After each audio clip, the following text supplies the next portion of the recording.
record. There we go. All right. Okay. So that's what I do. That's my role.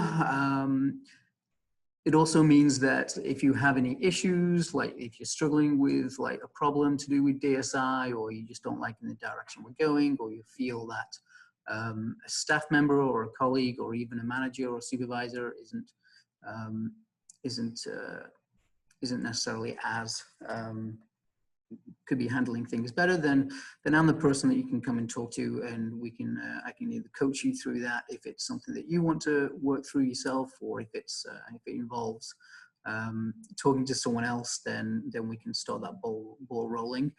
Anything that you say to me or come to me is completely confidential, and if I have to bring anyone else in, then I'll always seek your permission before I do that. So you have supports there to help challenge these sort of things, and we are on a journey as a whole Y to create more of an inclusive culture, and that involves being able to challenge each other respectfully. But challenge each other when, if our biases are kicking in place, or something like that. Okay, so let's start the training. So cultural intelligence, why do we need it? Well, first of all, let's have a look at what perceived issues do you have when working with others from a different culture. So some of you will be working with... Sorry, Chris, to cut you off, but I cannot see like your screen completely. There's like blocked off parts. I don't know if it's just me. Is that better? No. Okay, I'm just gonna leave. Oh yeah, that's better. That's better? Okay, sorry about that, everybody. Thank you, Rachel. Thanks, Rachel. All right, so yeah, I think that was my chat box, and for me to see it has to be up on my screen because I only have one screen set up with me today, so unfortunately. So okay, so some of you will be working with newcomers. Some of you have already worked with newcomers. Some of you are newcomers and immigrants themselves, like myself. So what sort of issues or barriers do you think that some of you may face or are concerned about? You can either put it in the chat or you can speak out, either or. So I am going to have to bring the chat up again. So.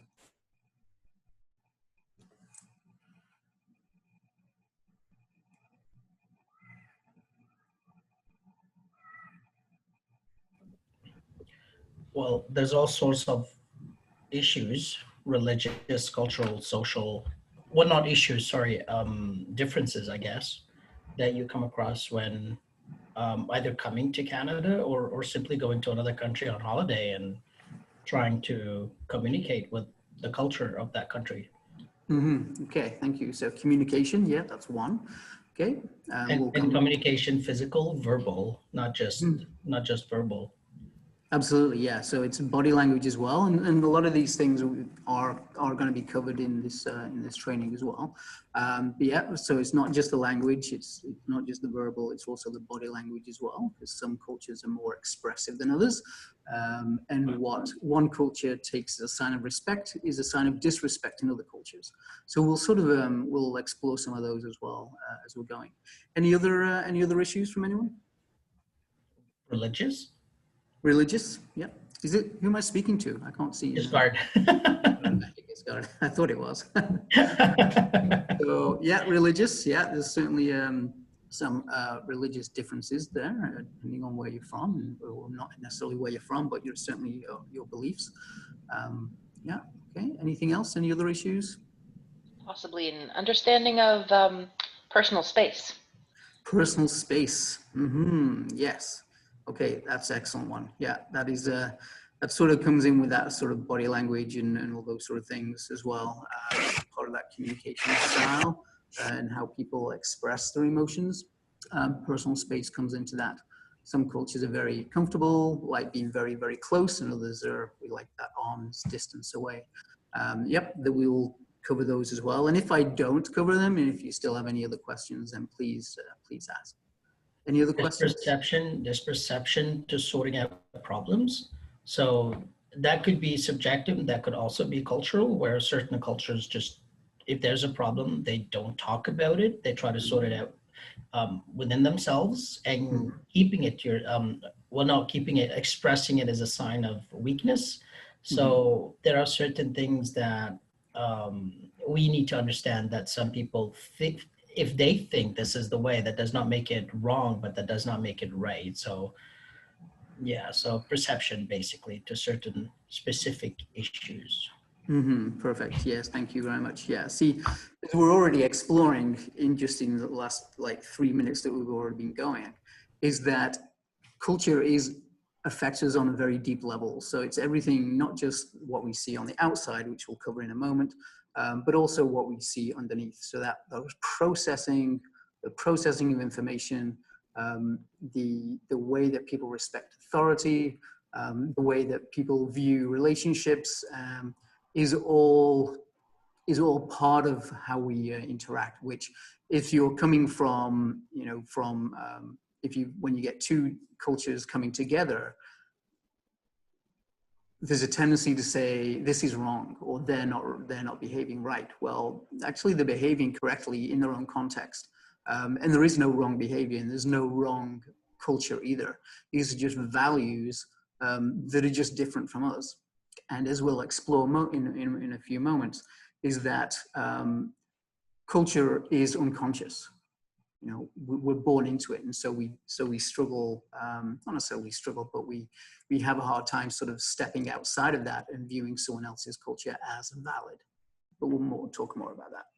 Okay, thank you very much for sharing those. Some people are waiting. Hold on, I just need to admit 2 people. Okay. Okay, perfect. Welcome, those 2 who just joined us, welcome.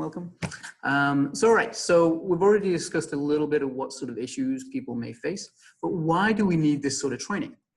Let's have a look. So this is New Brunswick. So what do these 3 images have to do with New Brunswick?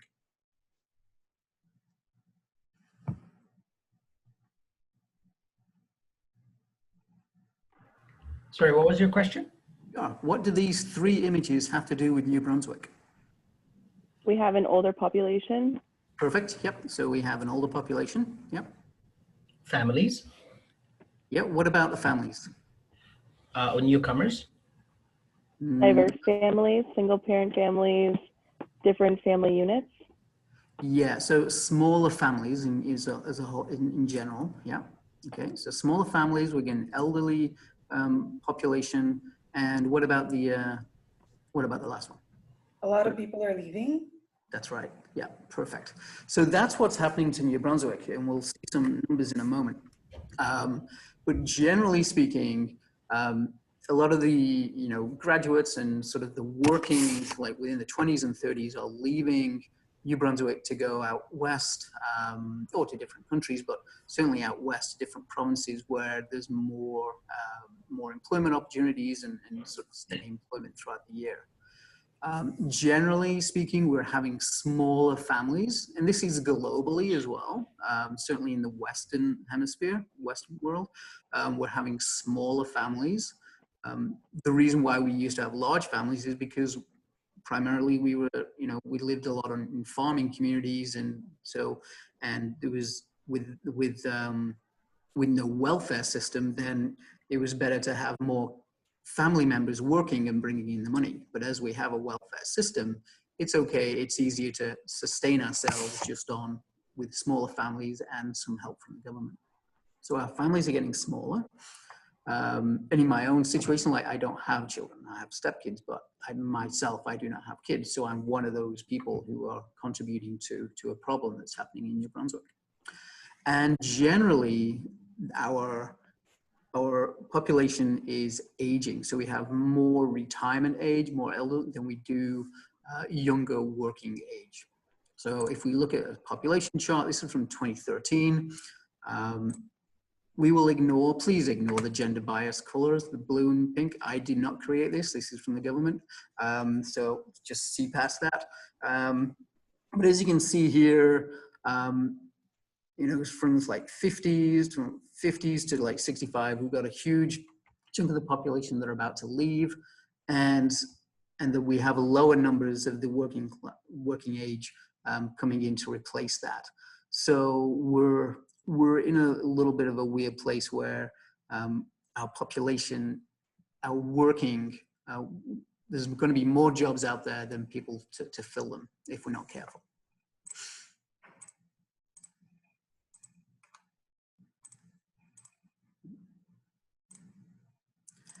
And oh, hold on, there we go. Okay, so, and this is the most recent figures that we have, again, from the government of New Brunswick.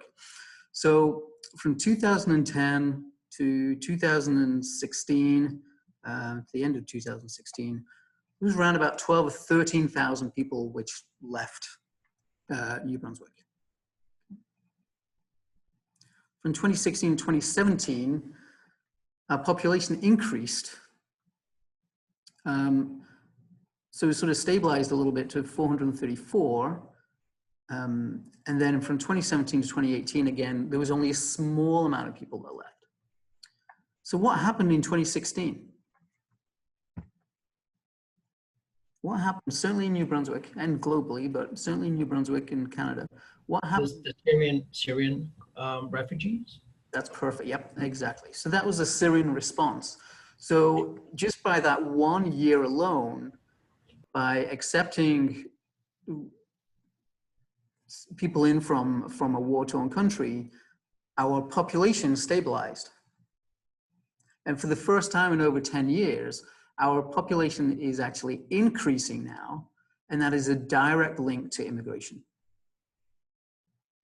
So that is why we need cultural competency training. This is why businesses need cultural competency training. Whether you work hand in hand in the next desk with immigrants, it's irrelevant. New Brunswick has changed in the last, certainly in the last 17 years that I've been here, where you would walk around and it's like, and it was just primarily white.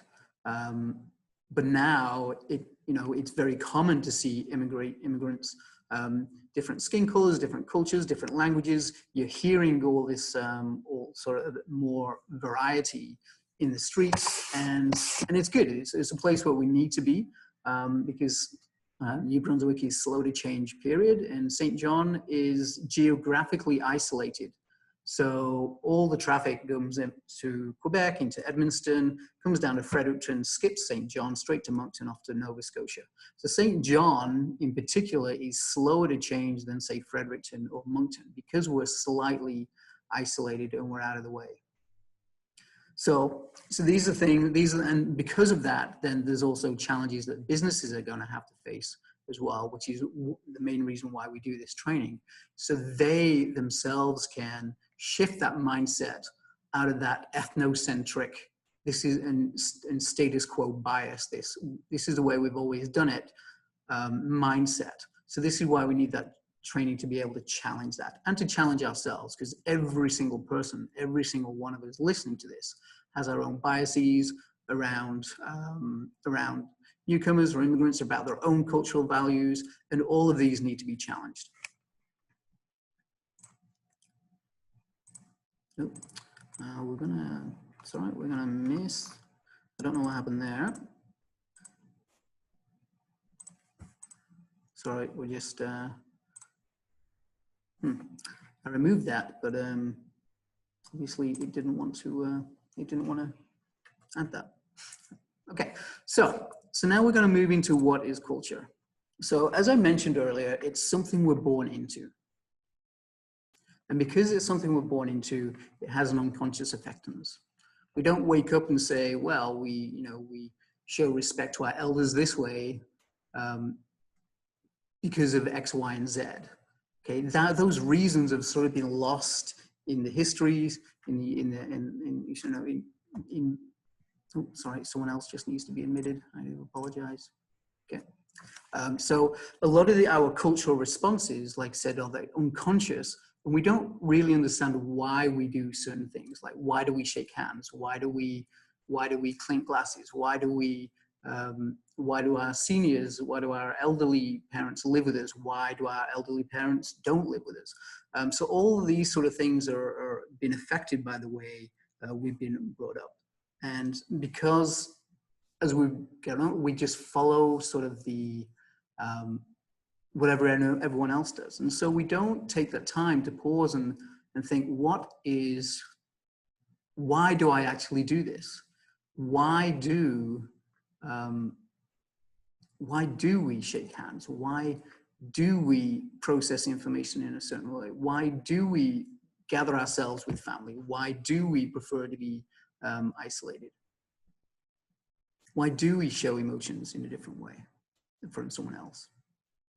And the truth is, culture that we know of culture it's a social construct. It's just been made up over years and years and decades and generations of people doing it the same way. That's where it all, that's why we struggle to let go of that. But because it is a social construct, because it is something that's made up, we also have that ability to challenge and to change that as well. Okay. All right, so let's have a look at, let's explore a little bit more about culture. Sorry, Chris, I just want to add one more thing is because it's, sorry. Yep, go on. It's just because it's because generations of generations, it's kind of biologically ingrained in us. We're wired to see the way things we see and think the way we think. So it is kind of, ironically, being discriminating or judging is not really totally someone's fault. It's just because you are built this way, and rewiring a perspective is not that simple. So being sometimes shocked at why hypothetically speaking, why a couple is still living with their families, with their parents, for example, why haven't they moved out? To some people that would not make sense, but to the couple themselves is extensively difficult to let go of something, not because they're ignorant of it, but simply because it's their biology, their wired, their neurons are built that way, and it's very difficult to readjust. It takes a lot of effort, it takes a lot of time to change that. You're absolutely spot on there, Giscard. Thank you very much. Yes. And when we're going to touch a little bit more on bias later on in this presentation as well. But yeah, so what you said is that unconscious, and it's that sort of hardwired process and sort of unconscious actions, almost like engrams, almost like memory muscle on the way that we act. It takes a long time to rewire those, but there's also nothing wrong with them. We just need to be aware of, well, just because some person acts like this doesn't mean that that is wrong. You know, just because it challenges our view and what we do and what we practice doesn't mean that their practice and their view is wrong. So it's that process of just opening up and being mindful and sharing our thought processes. And being comfortable to do that, you know, being very comfortable, and it takes a little bit of vulnerability to do that. So it is one of those things that takes time. You're absolutely right. So thank you for sharing that. Okay, so we're going to watch a video here, and it's called the Cultural Iceberg, and this will just sort of put into perspective where things lie with the analogy of an iceberg. So hopefully you can all hear everything fine. If not, just let me know. To better understand the concept of cultures, Edward T. Hall developed the cultural iceberg theory. This suggests that, like an iceberg, there are only some dimensions of culture that are visible. These are the observable, interactive, and conscious aspects of culture. These include language, food, greetings, art, music, dress, ritual, and others. Hall's theory states, like an iceberg, the majority of culture lies beneath the surface. These are invincible and unconscious aspects of culture which are strongly driven by feelings and thoughts. These include worldview, religion, spiritual beliefs, decision-making, concepts of time, physical space, social status, attitude towards authority, sexuality, hygiene, emotions, use of, body language, eye contact, others. The only way to understand a culture is to spend time interacting with it, asking questions, participating, and challenging your own beliefs by learning from others. Interacting with body language, eye contact, others. So as you can see from this video, the very surface level of culture, they're the things that we can interact with. So we can hear the language, we can try to speak the language. We can appreciate someone's rituals. Do people bow when they walk into rooms? Do they use firm handshakes? Do they use soft handshakes? Do they even like handshakes?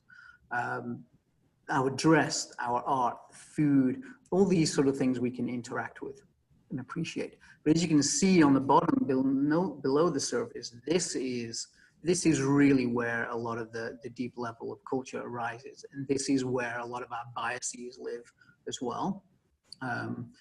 And so it's that process of stepping out of your own mindset and trying to understand where someone else is coming from. And a lot of that is down to asking very good questions. And also, if you're an immigrant, giving people permission to ask questions. And if you're not an immigrant, is just, and if you're curious, is to ask very good questions, but in a respectful way that doesn't cause offense or could be a microaggression or something like that.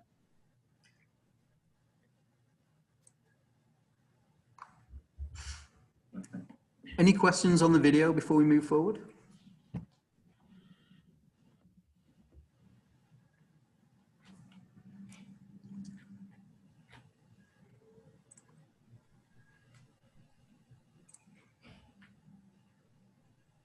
Okay, all right, so let's have a look at dimensions of culture then. So first of all, we're gonna watch a video. This is from HSBC. It's between an interaction between a business, Chinese business people and a British business person. We're going to watch it twice.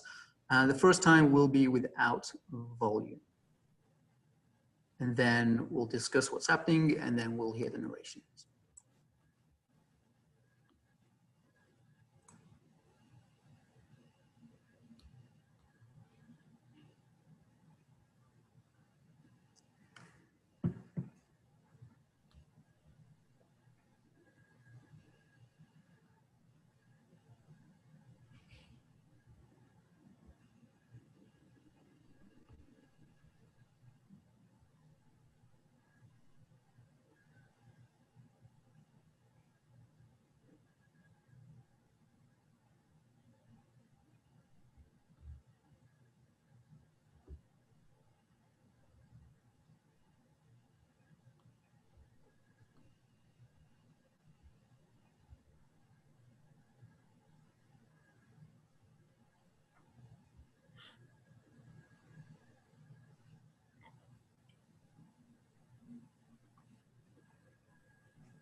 Okay, so what do you think was happening in that?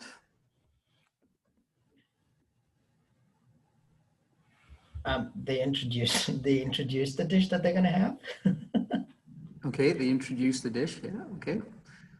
What else? What else does anyone else think was happening? And feel free to put it in the chat as well. You can write it if you're not comfortable. It seemed they were giving him something that they didn't have. Maybe a dish for a guest. Okay, a dish for a guest. Okay, thank you. All right. It was clear that it was a dish he wasn't sure if he was comfortable eating or not. He wasn't sure how to respond to the dish. Okay, wasn't sure how to respond to the dish. All right, perfect. Any other ideas?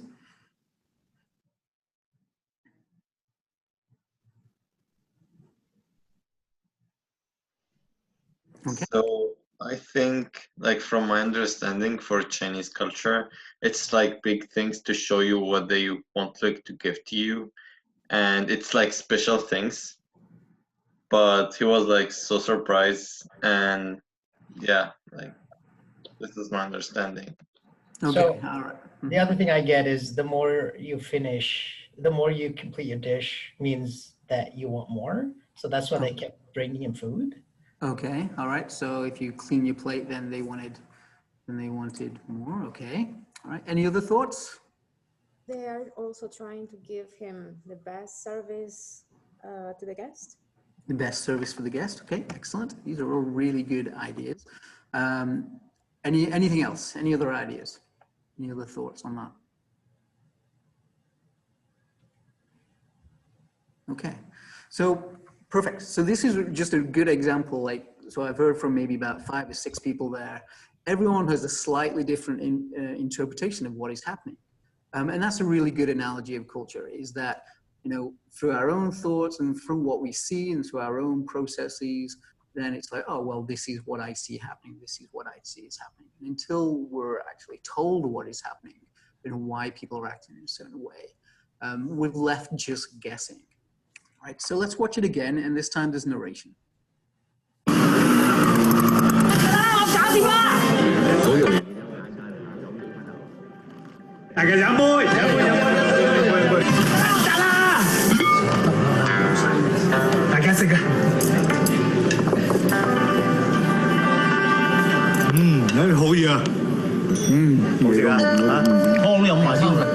The English believe it's a slur on your host's food if you don't clear your plate. Whereas the Chinese feel you're questioning their generosity if you do. At HSBC, we never underestimate the importance of local knowledge. Which is why we have local banks staffed by local people in more countries than anyone else.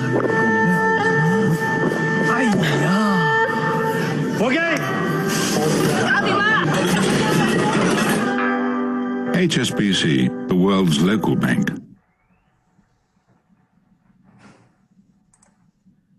Okay, so now with some narration, it sort of gives some idea and a window into that cultural expectation. So as a British person myself, and I am aware that it's quite common in North America as well, but certainly as a British person, you weren't allowed to leave the table, certainly in my house, unless you finish your plate. Okay, that is the sign of respect. If someone gives you a dish, something to eat, then out of sign of respect for the person, it is you will finish your plate. But in certain Chinese cultures, and I do say certain because talking to a lot of Chinese newcomers that we work with, some of this is more relevant, some of it is a little bit more traditional sort of cultural aspect to this, which isn't necessarily used all the time, but every single person understands what was happening. Every single Chinese person who's watched this agrees that this is sort of like the traditional sort of way to do that, whether they practice it or not. So in this Chinese culture, for example, leaving some food, typically the soup, I've been told that you would leave the soup. You would finish the actual food stuff, like potatoes or eel in this case, but you would leave the liquid, some of the liquid behind as a sign of respect. So, Giscard, I think you were the closest with your guess there.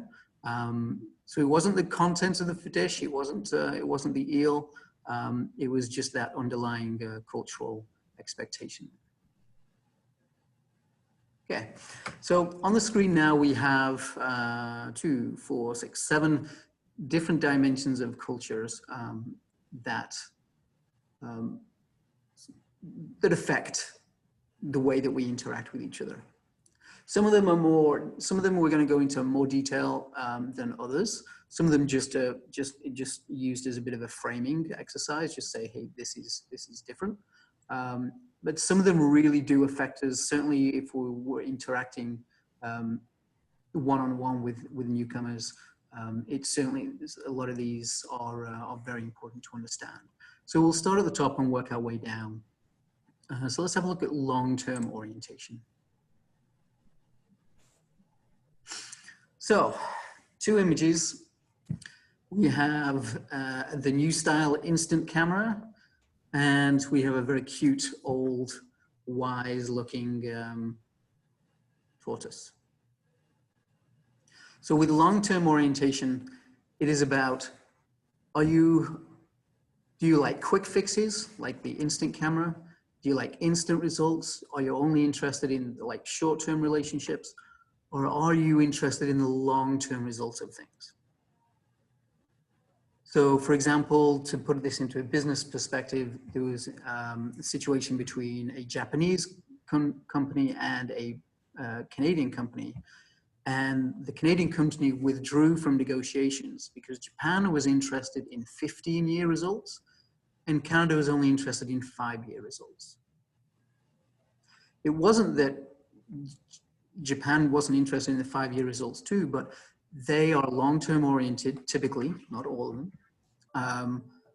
But they believe that if you build and foster that relationship first, then at the end of it, you get the profits, you get the results that you're looking for.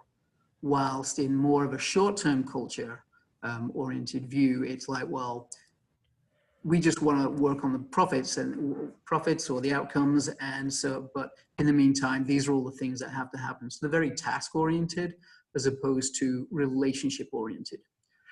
Two different ways, two superpowers, two very wealthy nations, both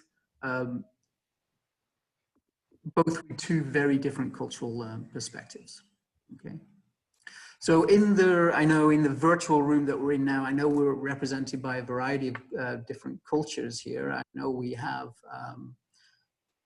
so some of you who are immigrants, are you willing to share some of your views on the country you're from and sort of your perspective on this, whether this applies to your culture or not? It's purely optional, you don't have to. I'll share. Sure. So I'm originally from Lebanon, and I found it a little bit funny when I saw not funny, sorry, no disrespect, the Chinese and English one. It's because, so in Lebanon, you need to leave a little bit of food in your dish. As when that's that sign of respect when you leave some food. In terms of long-term relationships, we are more emotional and long-term rather than short-term. And by long-term is not necessarily for results, but as kind of Japanese perspective is building up for something rather than have well short-term relationships. Yeah, perfect. Thank you, Giscard. Yeah, very well done. Anyone else would like to share?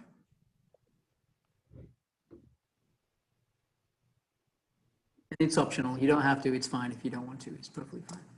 Okay. All right. Thank you, Giscard. We'll move on to the next one. So short term.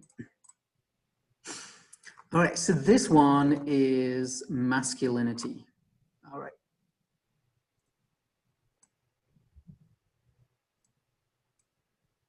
So masculinity. Now let's this one's a little bit tricky. So let's just say this is not about masculinism and feminism.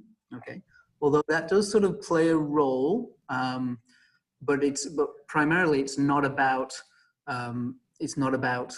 masculinity and masculinism and feminism. But typically as humans, okay, we have a range of emotions, okay, and we all experience them. Some are more obvious than others. So, and when we're looking at our emotions and our traits, our characteristics, there are some which are deemed as more masculine traits and some that are deemed more feminine traits. This isn't always true, but this is sort of how culture has sort of like divided these into categories. Okay, so the masculine traits are typically thought of the competition, assertiveness, you know, sort of like that dominance. You know, I'm in control, those sort of things. And the feminine side is the nurturing and the nurturing, collectivistic sort of looking after people, helping, and all those sort of things. But as a male, I have feminine qualities and I have masculine qualities. And the females in the audience, you have masculine qualities and you also have feminine qualities. So that's why I'm saying it's not about masculinism and feminism. It's just the way that culture, Hofstede's dimensions in particular, has separated the two when we're looking at our characteristics, that's all. Okay, so some cultures are more typically feminine, where they think of where the focus is on the collective good, and some are more driven by goals and all those sort of things. Now, there is a bit of a role play that the more masculine a culture is, unfortunately, the more gender biased the roles do become. So you wouldn't get women working in the trades, for example, in a very masculine dominant country. And yes, typically women would be staying at home and not have access to education. So from that feminist perspective, then yes, it does come to play, but it's not the primary focus of that, of what we're talking about, masculine and femininity. But those inequalities do exist in a very masculine country. If we're looking at, say, Scandinavia, for example, is very feminine, where it's perfectly okay for men to be at home, and it's encouraged for men to be at home whilst the women work, and the women can be the breadwinner. They have a very strong social system where families, even in their employment contracts, I used to work in Norway, so I'm familiar with this. Even in their employment contracts, there's built-in like allowances for family emergencies, which is covered under, say, in some Canadian laws, but it's way deeper in Scandinavian employment laws than it is here in North America. So it's sort of, a bit of both. Canada is typically more masculine. It's sort of in the middle if it's on a scale. Canada is sort of in the middle because now we're seeing more opportunities for women. There's an initiative in New Brunswick specifically geared to get women into trades, into carpentry, electricians, welding, and all those sort of things, because there's no reason why they can't, apart from a social construct that, well, women aren't as strong as men, and that's just fueled this belief. And it is just it's a myth, it's a social construct, it's not actually real at all. It's just that our culture we've all just been sort of brought up into that. Okay, so that's what masculine and feminine mean in this context. Any of you want to share about their own countries, whether it's more masculine or feminine oriented?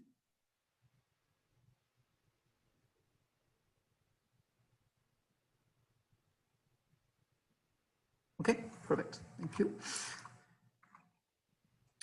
All right, individualism.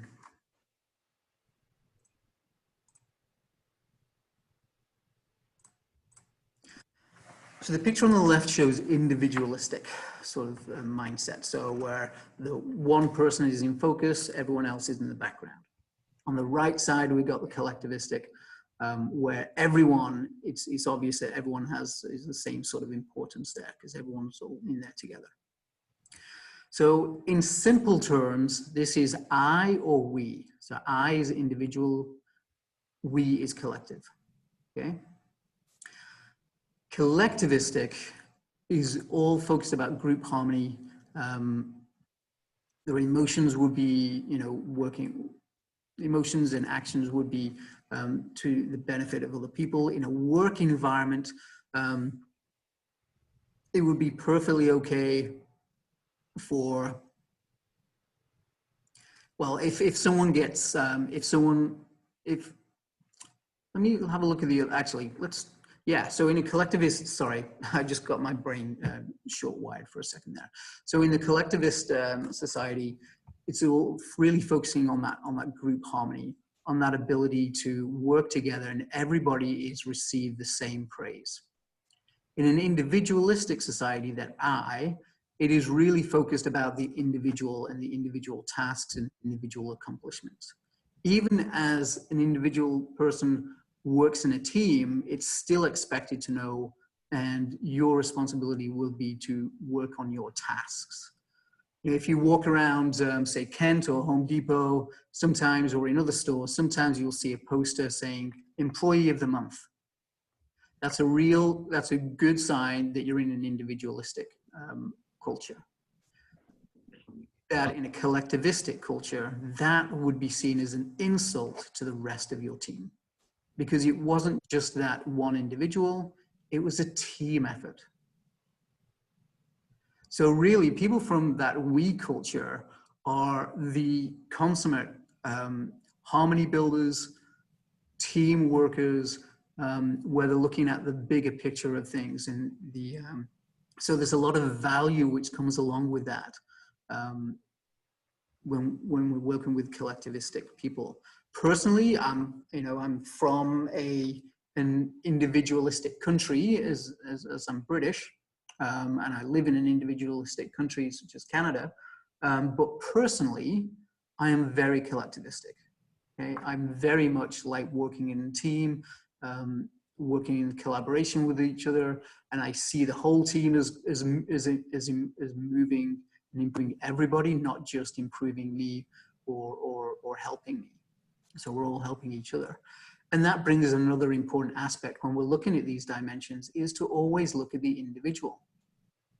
Just because someone you say from, okay, so Giscard, say he was from Lebanon, just because he's from Lebanon doesn't mean that every single Lebanese person is going to act the way that Giscard does.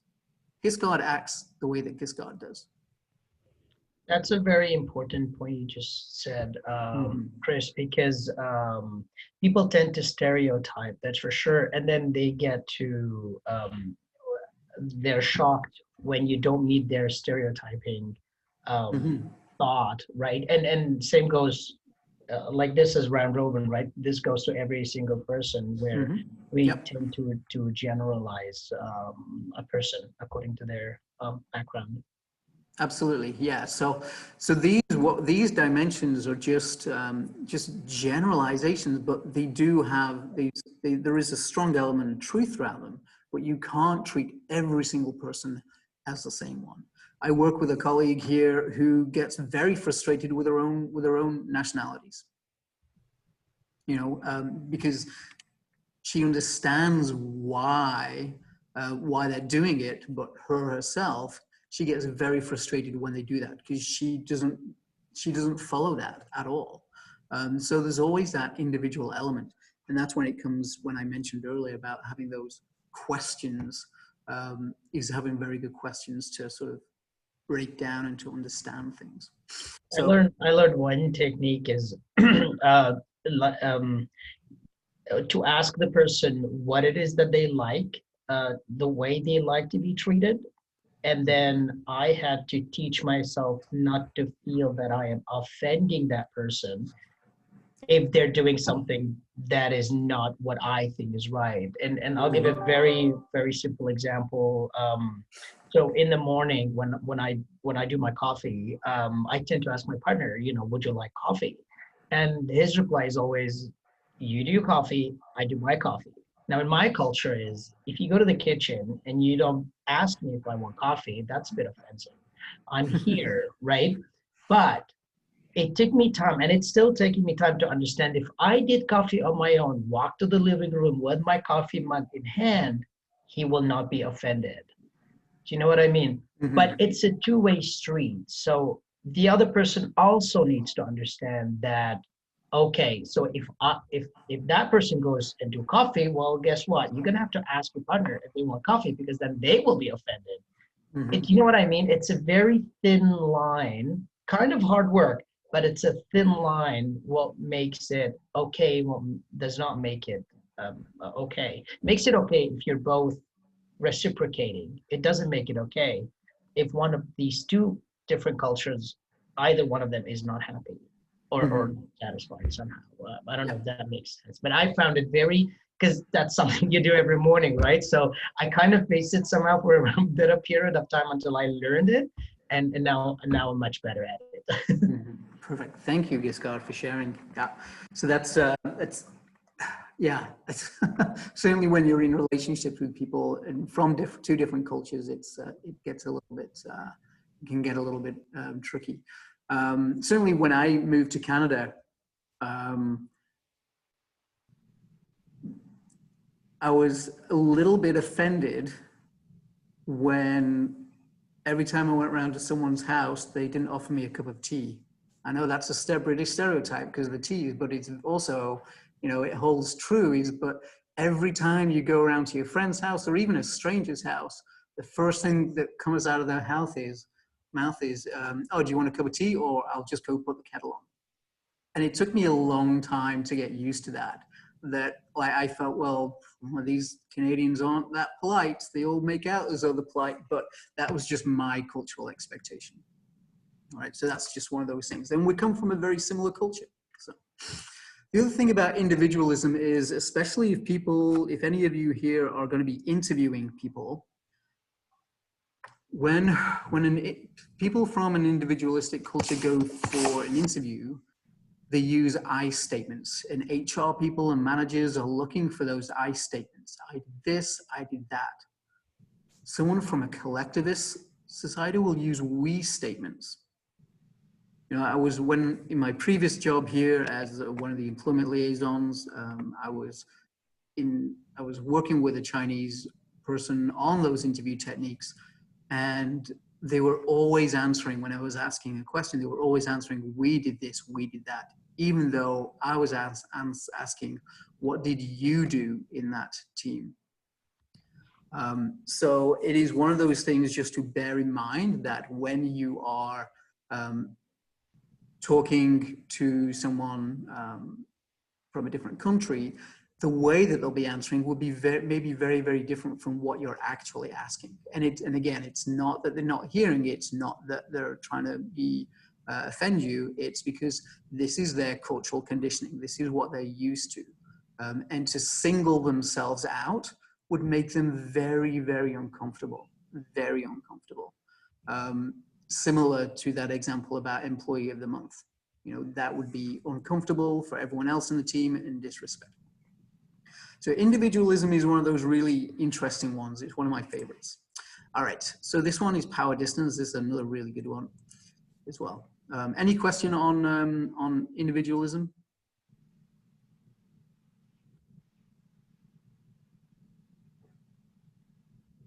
No, thank you. Okay, thank you. All right, so power distance. So typically they're split into two. So there's a low power distance and a high power distance. On the left here, there's a picture. Any one of them could be the boss. You know, like, yes, they're looking at the guy on the left, but really there's any one of them, they're all dressing very similarly, and any one of them could be sort of the supervisor. One on the right, however, it's very, very obvious who is in charge.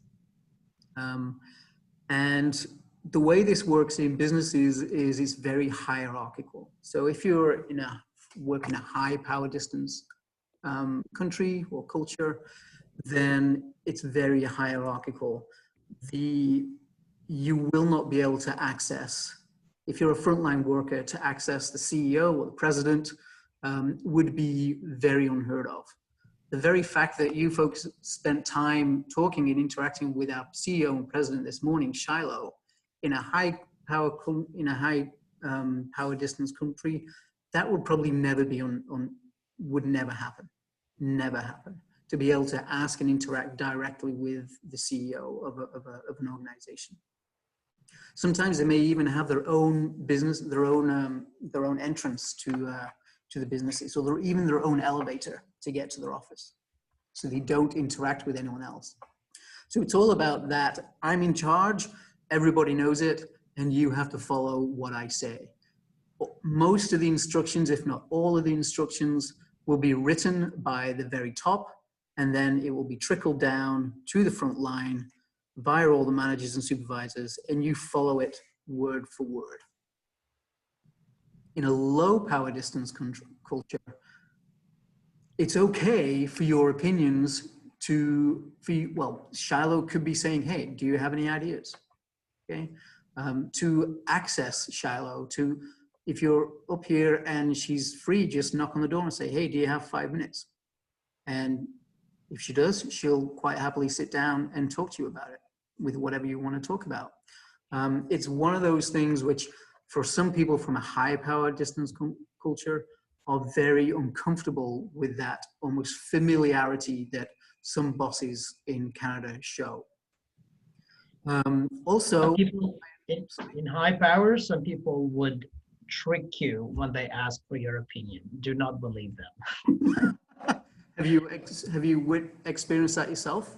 Yeah. I got in trouble a couple of times so I worked in Lebanon, obviously, and Dubai and Abu Dhabi, and we would have meetings, and I would always be the one to stir the pot, because, well, they would ask for my opinion, and I would gladly say it, and sometimes, if not most of the times, disagrees with the boss, right? And I would get into trouble. So it just, if they ask you, know the type of hierarchy you're working for, and if they do ask you, just keep it to yourself. Thank you. Nevertheless, when I came to Canada, I had trouble expressing my opinion when the chairperson of the department would walk into their offices. Well, first I was shocked that she would actually walk in the office to start with, and then she'd ask me opinion, like for my opinion, and I would, well, at first I had trouble, I was quiet, but then I started saying it cautiously, and then it kind of built up until I realized that yes, it's, if I ask you for your opinion, it's because I want to hear it, I want to know what it is, and this is what I'm trying to do here as well at work, is when I do ask at the end of my email, if you have any questions, please do let me know. It is not to make my email beautiful, it's to actually ask for anything that is you would like me to know. So yeah, it's very it's true. Yeah, perfect. Thank you, Giscard. Thanks for sharing your experiences there. That's awesome. Yeah, so that's, I mean, you couldn't say it any better than that. The other aspects of these would be, say in Canada last year, the fact that our Prime Minister wore black face paint and photos of that was spread around internationally. We were able to call him out on that behavior, and he had to make a public apology. In other countries, if you're from a high power distance, to speak out against the head of a country could be death and imprisonment. It can be really that severe. That's not an exaggeration. That is some people's reality when it comes to that high power distance, and depending on the country that you're in. Another aspect of this is, for example, high power distance, you're expected to show your position by showing your wealth. Your house would be amazing. You would have the top of the range car.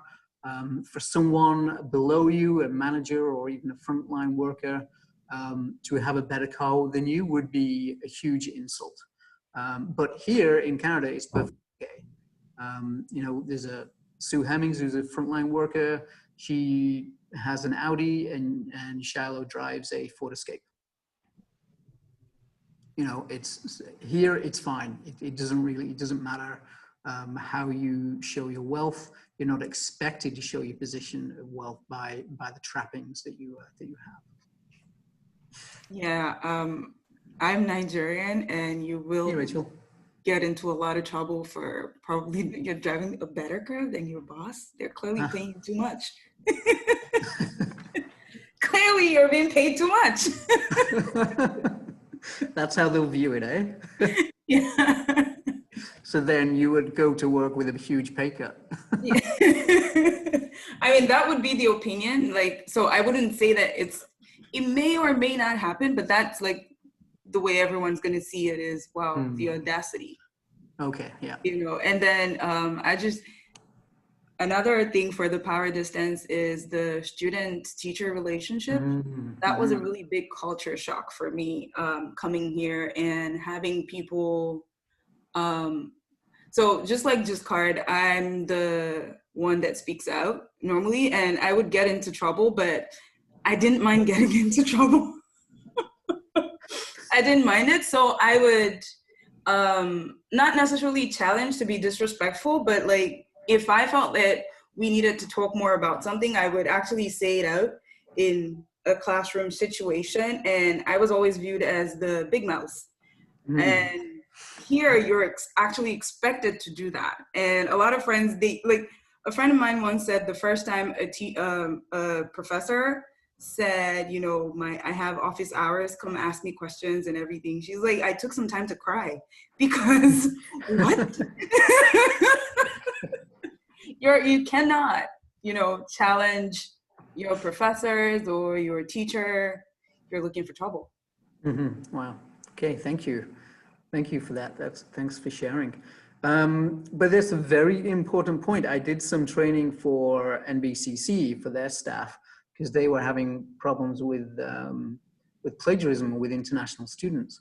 So in many cultures, it's okay for you, if someone is doing really well in class, as a sign of respect to that person, it is perfectly okay and normal for you to copy word for word that person's homework and submit it as yourself, as your own. In here, in Canada, that is completely unacceptable. That's cheating, it's plagiarism, and you can get kicked out. And the reason being is because some cultures work on rote memorization. So it's all about memorizing facts. But in certainly in North America and sort of the West, there's a huge focus. I think it's like almost 60% of the educational model is on critical thinking. Instead of saying, on what date did this happen? The question would be, why did it happen? And some people would really struggle answering that question because why did it happen requires them to look at all the facts, but then sort of come up with an opinion based on the bigger context. So yeah, so that sort of that high power distance with that, I'm the teacher, these are the facts you need to know, you need to follow that. But again, in a low power distance, in that regard, it would be, hey, yep, so figure it out yourself. Here's some information, figure it out yourself and justify it. So even education is cultural as well. All right, perfect, thank you. All right, so we'll look at emotions. I'm just keeping an eye on the time here. So emotions is another one of those things which is quite interesting. So some cultures are more collected and some are very expressive in the way that they, when they're engaged. And this isn't necessarily, it can cause problems, especially if you're from an expressive culture and you make big body language, big gestures, and you lean into people's personal space. It was mentioned earlier about personal space. And your tone of voice gets louder, like in some cultures they do when they get engaged. They'll lean in, they'll get closer, they'll do this, and they'll make big gestures like that, very close to you. And so if you're from more of a collected culture when it comes to expressing, such as Canada, yes, we are expressive, but not compared to others.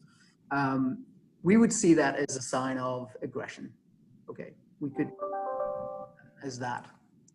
And in fact, when the Syrian response was happening, the St. John's Transit called the YMCA and said, "Why are the Syrians shouting at our drivers?"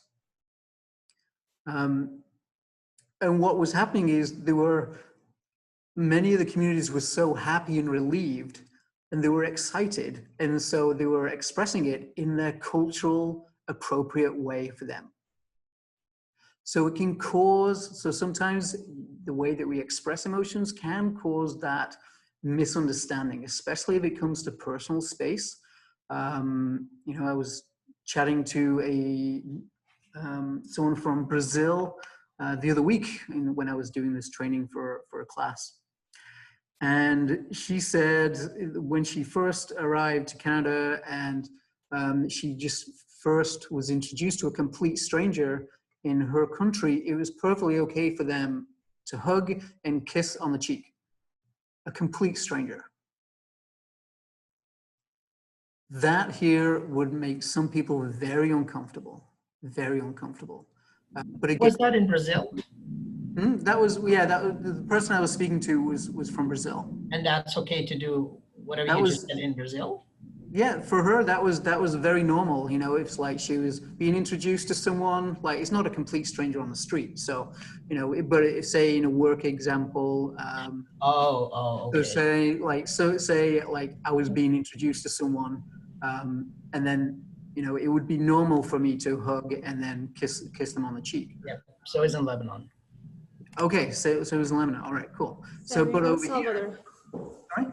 Same in El Salvador. In El Salvador as well, that's Yep. common for that. Mm-hmm. Okay, all right, perfect. Thank you. But in other cultures, that would be seen as a little invasion of personal space, especially, you know, after we're sort of certainly North America as a whole is sort of in that still that sticky period after all the Me Too movement. So people are very more cautious of that, about, oh, you know, how is that going to be taken? So, you know, it's best sometimes if that is your cultural response, that's perfectly fine. Maybe when you get to know someone, that's fine, because I'm a hugger. I hug people that I know.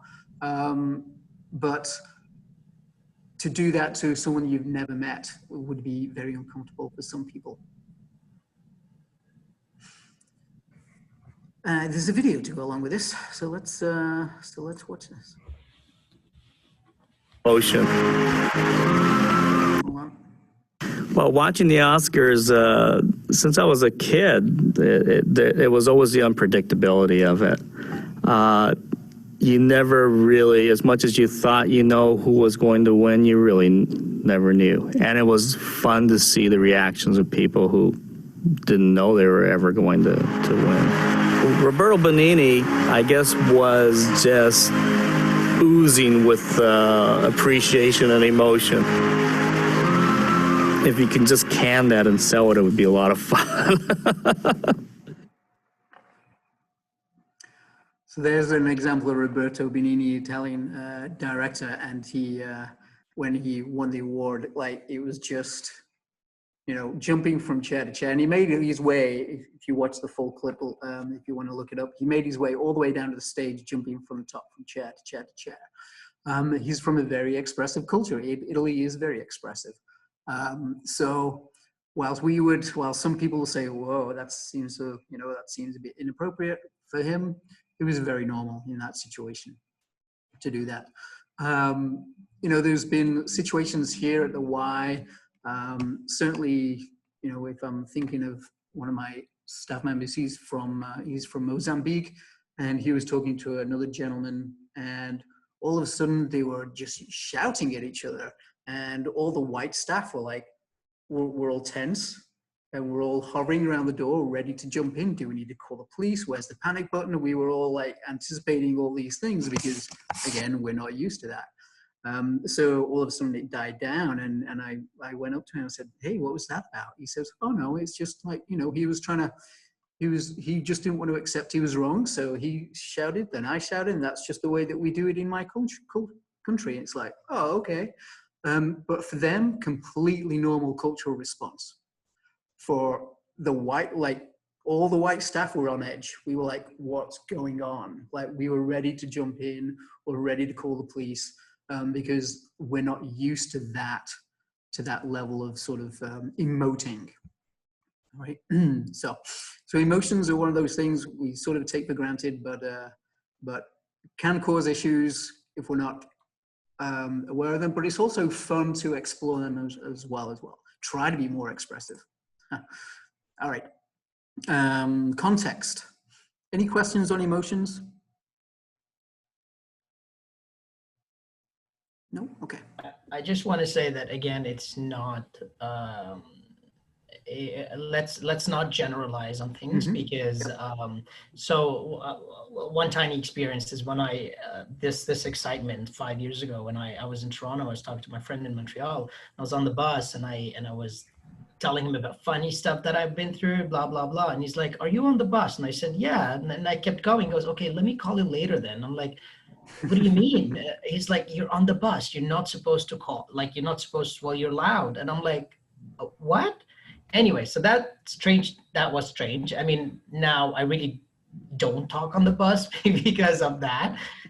But a couple of months down the line, this group of people came on the bus and well, Canadians, and God, oh God, they were loud. They were very loud. So I'm like, I don't understand. Is this a subjective matter? Is this Canadian? Because I was new and I was still in the observant period. And this kind of eventually taught me that not to generalize on anything, because you still find a group of youngsters coming on the bus and really being very respectful and hush hush kind of talking. So yeah, I just want to say it's very important not to generalize. It could be the majority, but not everybody.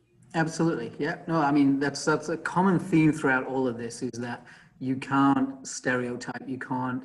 These are just generalizations, but there is a window into why someone may be acting in a certain way that may be different from us, and really that's all it is. Just a little bit of an opening. And it's really for us, the audience, listening to this, to start challenging our own assumptions and behaviors. It's not about challenging someone else's, it's about challenging our own biases and what we hold as our normal. Because as we're seeing, there is no normal, because as Giscard just perfectly illustrated, that one group of people could be very quiet and one group of people can be very loud, even from the same culture. So it's about turning within ourselves and looking at what we hold as true is quite often a myth. It's made up. It's that social construct. And once we start seeing things from that way, it's easier for us to become accepting of other cultures. Chris, I have a question for you. If we found ourselves in our workplace to maybe in one of these experiences or in an exchange with a staff member where the cultural backgrounds are different, and we might be thinking, okay, this might be our culture is the reason why we're not able to resolve this, or something of that sort, what would you recommend the steps be for each person to take then in order to come to that realization that it might be just our culture is the reason why we can't resolve this issue or come to an agreement on whatever it is that we're talking about work-wise? Or is that a time that we should bring someone else in to help us mediate the situation? Or kind of what are some ways that we can resolve those things within the workplace? Okay, who am I speaking to? It's Mallory. Mallory, oh, hey Mallory. So in that situation, you've got a variety of options. You can either, reach out to me if you need some, sort of want to, and maybe at the end of this conversation, maybe you can send me an email and we can chat a little bit deeper on this. That's fine. But yeah, you can certainly reach out to me or any other member of staff to help with that. But generally speaking, it's about, I've mentioned before about asking those good questions. And it's funny, we're about to go on to context, which is about communication. It's about asking that, it's saying, why, like, what's your expectation? Like, what's normal for you? What's it like in this situation in your own country? What would be happening? So it's about taking yourself out of, this is about me and this is about my agenda, but really our agenda when we're working with immigrants and trying to understand them is to put our own agenda aside and to see what their perspective is. That is our agenda, is to look at from someone else's perspective. So, but at the same time, it's a fine line, because as a Canadian, I'm assuming you're a Canadian anyway, as a Canadian, it's also your job, and as in someone of the YMCA, it's also your job to help someone understand what our cultural expectations are as well. So it's that fine line of not saying you need to change. It's about, hey, well, I understand, I accept this is where you're coming from. This is our expectation, and then sort of working together. there's a big difference between the US has been called a melting pot, and Canada has been called a mosaic when it comes to culture and like accepting immigrants. And the melting pot gives you that image of everyone goes into a melting pot, gets heated up, and they all come out the same. Canada, with the mosaic, is it allows people to keep their individuality, keep their cultures alive and vibrant, but still work within the Canadian framework. Does that make sense? Yeah. Yeah. I just want to add one more thing. It's critical and kind of important when the learning happens about that culture or that incident, localize it to that person and do not collectively box it to the region that that person comes from. That's right. So for example, North Americans, we tend to say, well, Middle Easterns do that, or Far Eastern do that, or Southern Americans do that. No, I don't think this is correct, because another funny experience. So I'm originally from Lebanon, like I said, and my ex was from Jordan. And even though we were both from Middle East and Arabic culture, I had to ask a lot of questions. There are certain things that he would do, and I would be like, well, this is overwhelming. Why did you do so? Or why did you say that? Or why did you react this way? And it turned out that this is a somehow Jordanian / Palestinian kind of approach to things. Whereas in Lebanon, as expressive as we may be, we still are very passive when it comes to confrontation, when it comes to discussing issues. We like to take things slowly and quietly, but we don't tend to talk about everything, but we do like to talk about some things. Whereas in the Jordanian context, there's always this aggressive energy, talking and discussions and out loud, where sometimes it helps in missing out on the topic because it drifts. And that kind of used to overwhelm me. So not to see it as a Middle Eastern and see it as an individual, because you've always got the Arabic Peninsula that includes Saudi, UAE, Kuwait, which is extensively completely different culture as well. So I just wanted to add that when the learning happens, not to link it or identify it with a group. Yeah, thank you, Giscard. Mallory, is this helping in any way? Yeah, that's perfect. Okay, perfect. Excellent. Good. Thank you. Thanks, Giscard. Thanks, Mallory. Okay, so that's a perfect segue into communication. So that's what context is. So we have the direct communication, as you can see, quite easy, and then the jumbled up, tied up phone cord represents the indirect communication. So direct, say what you mean and mean what you say. That's as simple as that. Okay. The indirect, it requires a lot of inferences, a lot of cultural context to get the information across, high use of body language, which is sometimes a little bit challenging for those from a direct culture. So to give you an example of what happened with an employer in St. John, so not to stereotype, but this did happen. It was a Syrian employee and a Canadian businessman, just to put that into the context of what we're looking at. But again, you can't say that all Syrians will respond this way. But this is what happened. So on Monday, for example, our client went in, the employee went in and said, oh, it's my son's birthday tomorrow. And the employer, who was Canadian, just said, oh, well, happy birthday to your son. Tuesday came along, the employee didn't show up. Wednesday, when the employee showed up, the employer said, where were you yesterday? And the response was, I told you, it was my son's birthday. So what was actually happening there? So So it was the Syrian guy's son's birthday, right? Yep. Yeah. So he inferred that the boss will know that he's not gonna show up at work because it's his son's birthday. So. Yep. Yeah, perfect. Yeah, but from a Canadian perspective, thanks, Kisgard. But from a Canadian perspective, all it was, oh, it's my son's birthday tomorrow. Because again, we're more of a direct communication culture. We mean what we say and say what we mean. Ideally, the employee would say, hey, do you mind if I have tomorrow off because it's my son's birthday? But that never happened. But from a cultural perspective, if this gentleman was in his own country, he would have understood perfectly because they're more collectivistic, very family oriented. And so it would be normal for that to happen in that context. The employer wouldn't have to ask, they would just know straight away what was actually being asked. So that's an example of direct and indirect communication.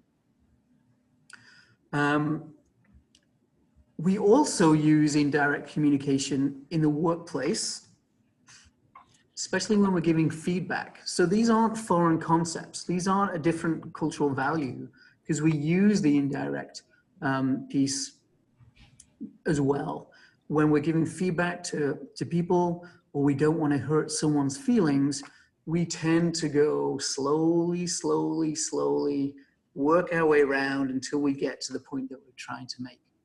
You know, if we're looking at a feedback model, we can look at the negative sandwich, where you start at a positive point, then you go to the negative that needs to be improved, and then you end with a positive point. So that person is still left feeling pretty good about themselves, even though there's something that needs to be worked on.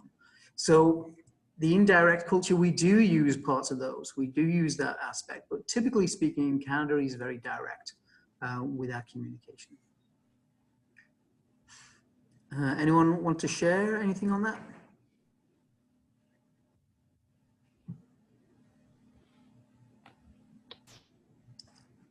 Okay. I like something to be spelled out so I don't misunderstand what the inference might be.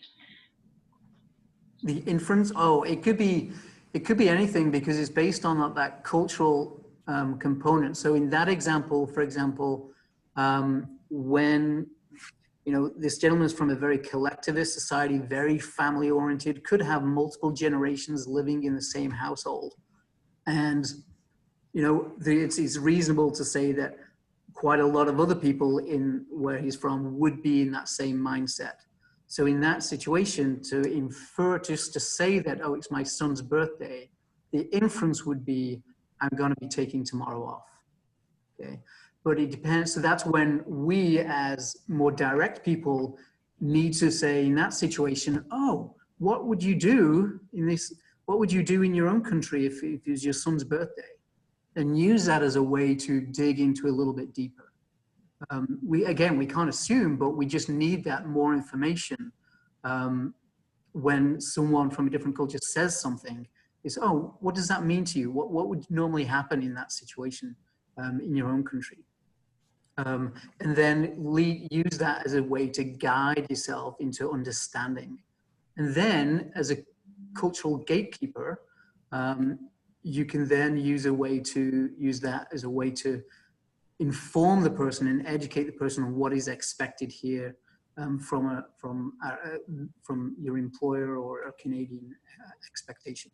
Does that make sense? Absolutely. Okay. I like to ask for clarification, so I get the direct information. There you go. See, perfect. All right. So let's look at time, and then we'll take a break. All right.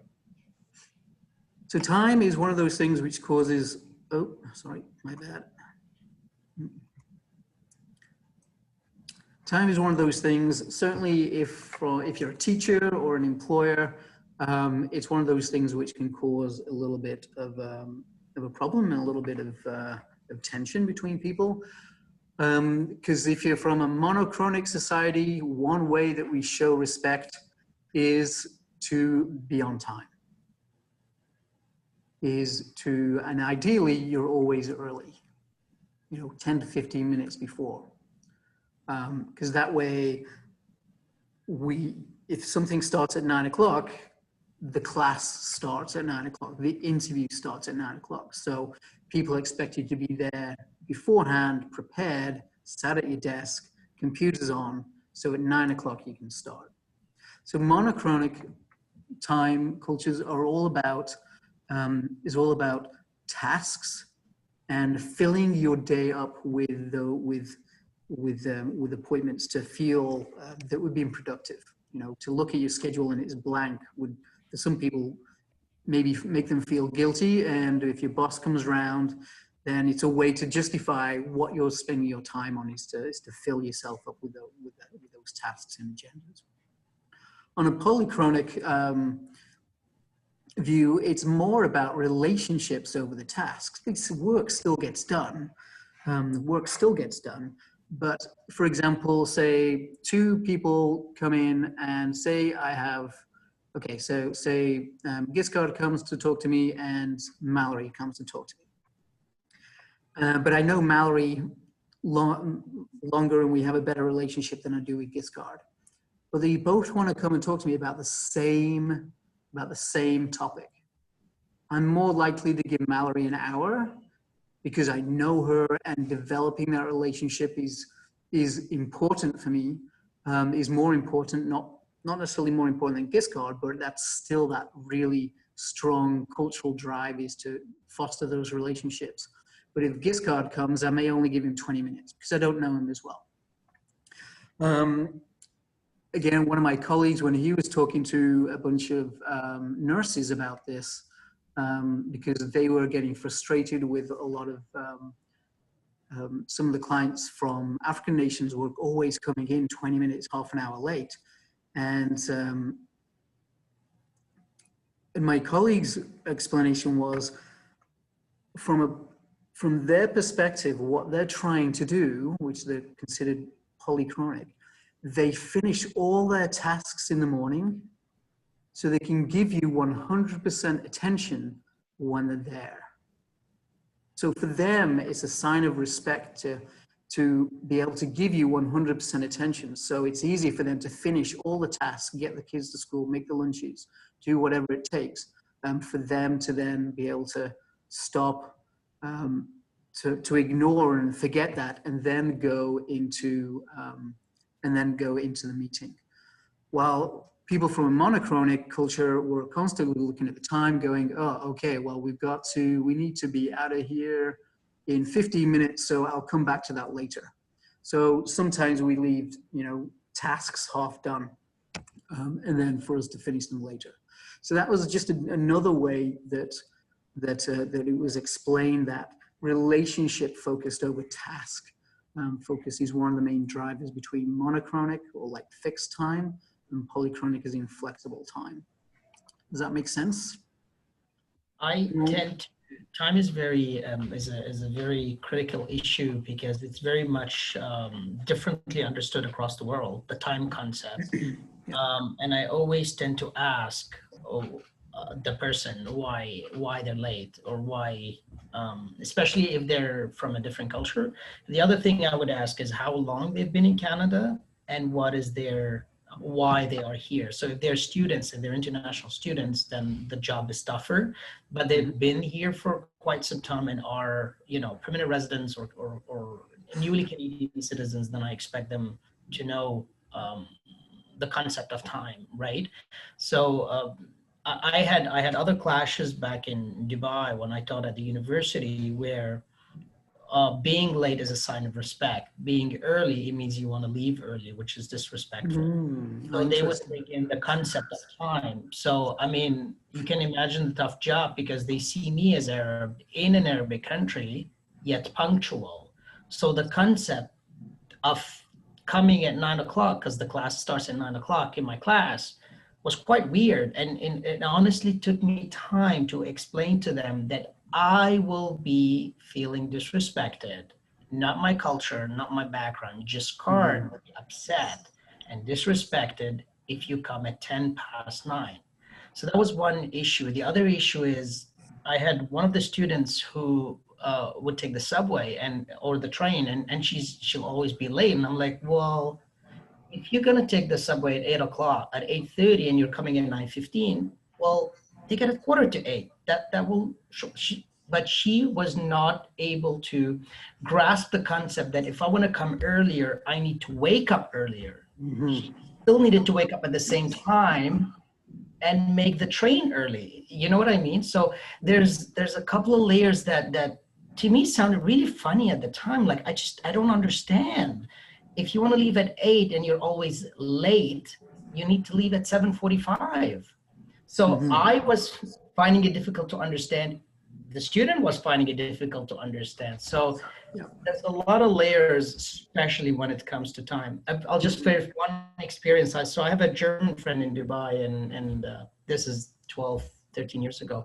And he the first time invites me to dinner, and me being of Arab descent, I was 5-10 minutes late, and this is me very punctual in my culture. I get there and the whole family is sitting on the table. Just my seat and my plate were empty, waiting for me. Everyone else was starting to eat, but my seat was empty. So it felt really embarrassing walking into the house saying, "Oh, this is your spot, you're late," kind of thing. And it took me that one time, and I was never ever late again. Germans are very punctual. Well, if you want to be on time in a German culture, then you're 5 minutes early. That's all. Yeah, exactly. Yeah. Very, very, very true. Yeah. So thank you, Giscard, for sharing again. That's awesome. So that is one of the. So time, it's multi-layered, as Giscard said, and I used the word before, cultural gatekeeper, and that's really what that means is someone reliable and trustworthy who can teach people what the Canadian value is or what the expectations are, but still being respectful of someone else's culture. So, in Giscard's example, where it's a foreign concept to his student when trying to get that person to come on time, then it requires that little bit of time to coach and to sort of help that person to that realization. So that's what a cultural gatekeeper is. Not everyone's a good one. So when I talk about this to immigrants, I always say be very careful on who you choose, because some people are not particularly good role models. But generally speaking, the staff of the Y are considered relatively safe because we're all after the same thing. We're all trying to support certainly newcomers to adapt. So that's what a cultural gatekeeper is. So let's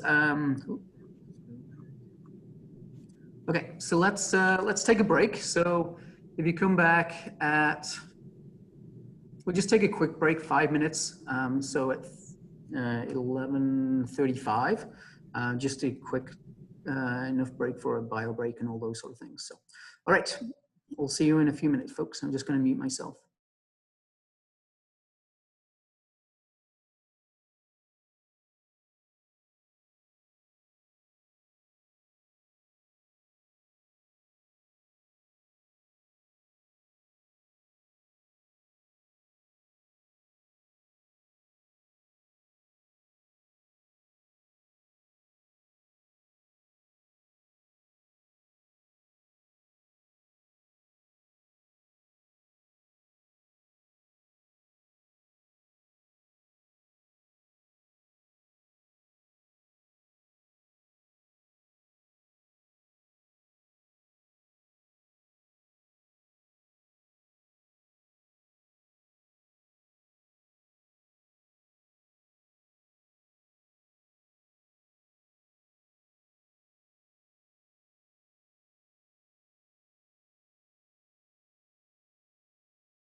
Okay, folks, and we're back. So let's start moving on here. So we'll shift to worldview. So we just looked at the dimensions of culture, and again, these are just generalizations, not to be used to stereotype, but gives you an idea as to how different people think and approach things, depending on the culture or depending on the individual.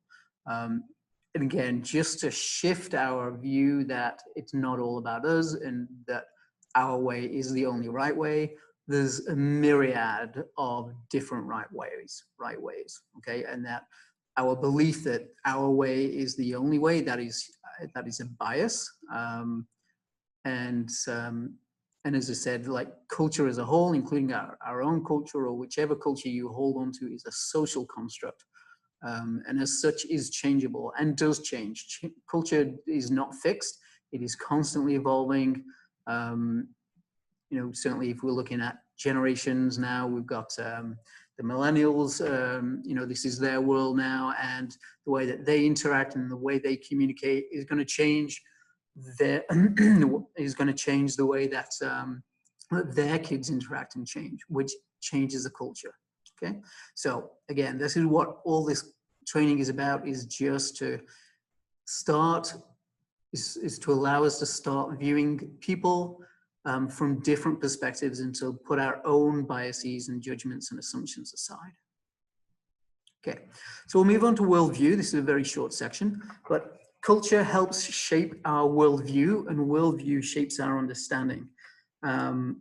And really, our whole life experience has shaped the way that we view and has shaped the way that we interact with the world. And that word again, biases, it shapes our biases. That's where all our biases from our education, TV shows, interactions, our childhood, our books we read, the music we listen to, all of these help shape the way that we process the world, and it is where our biases are formed. But one thing, just to shift our worldview just a little bit, just to again put ourselves into someone else's different perspective, is let's look at space. And we're talking about physical space, not stars and planets. So on this map here, we have 7 regions, each with 1 billion people. Okay. I'll just let you have a quick look at that.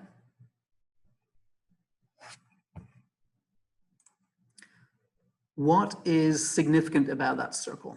Any ideas? You either put it in the chat or you can speak out. More than one color? They're much smaller than the other regions. Much smaller than the other regions. Okay. Any other comments? More colors? More colors? Yeah, there's more colors there. That's right. But what about what's inside that circle? Water. Water. Yeah. Okay. All right.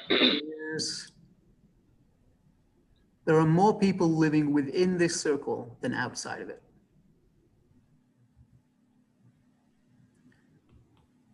That right there, for me anyway, is a huge shift of perspective. But it also reminded me of an early conversation I had. I remember very early on, only within like a week or two of me moving to Canada. And I was driving back from Quispamsis, and I remember thinking to myself, where are all the cars? Because I was on the highway, and you know, I'm used to driving on the motorway. In England, motorway is the word that we use for highways in the UK. And then if you look at this map here, like if you look at the picture of the UK, it's tiny compared to Canada. Like Canada is huge.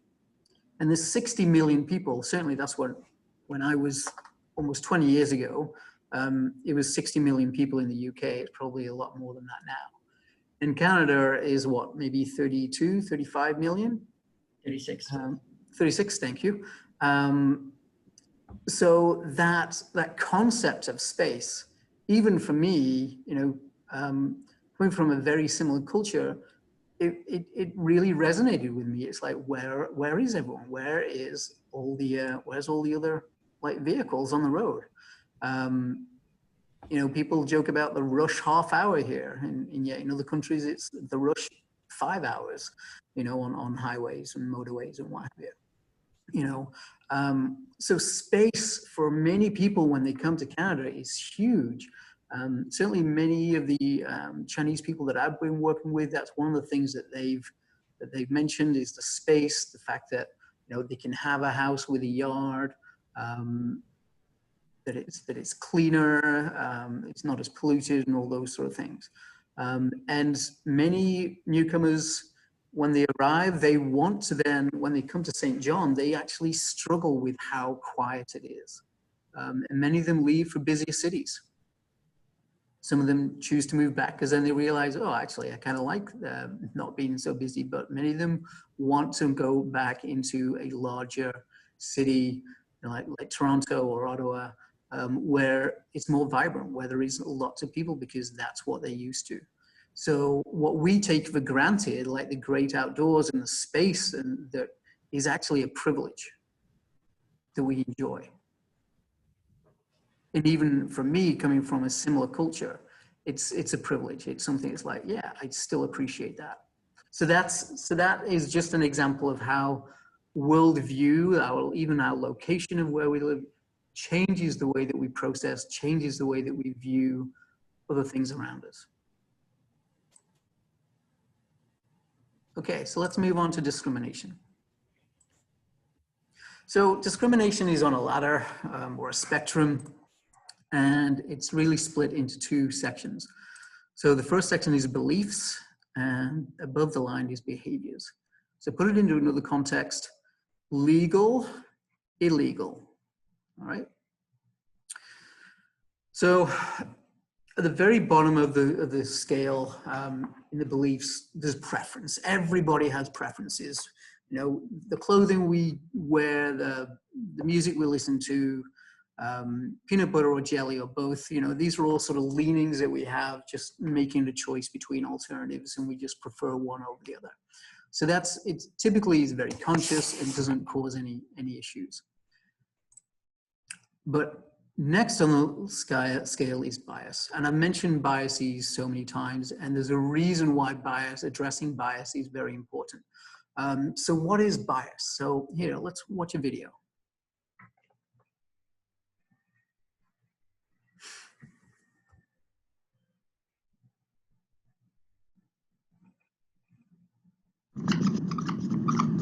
The unconscious mind is amazing.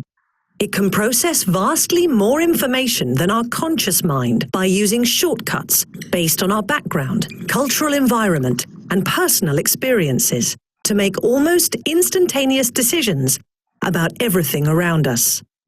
The snag is, it's wrong quite a lot of the time, especially on matters that need rational thinking. Here's a classic example. A bat and a ball cost £1 10 pence. If the bat costs £1 more than the ball, how much does the ball cost? Most people, including over 50% of students at some of the world's leading universities, get the answer wrong and say 10 pence. The answer is actually 5 pence. Many of us choose 10 pence without thinking. This is because our unconscious mind uses instinct, not analysis. So our unconscious is fallible.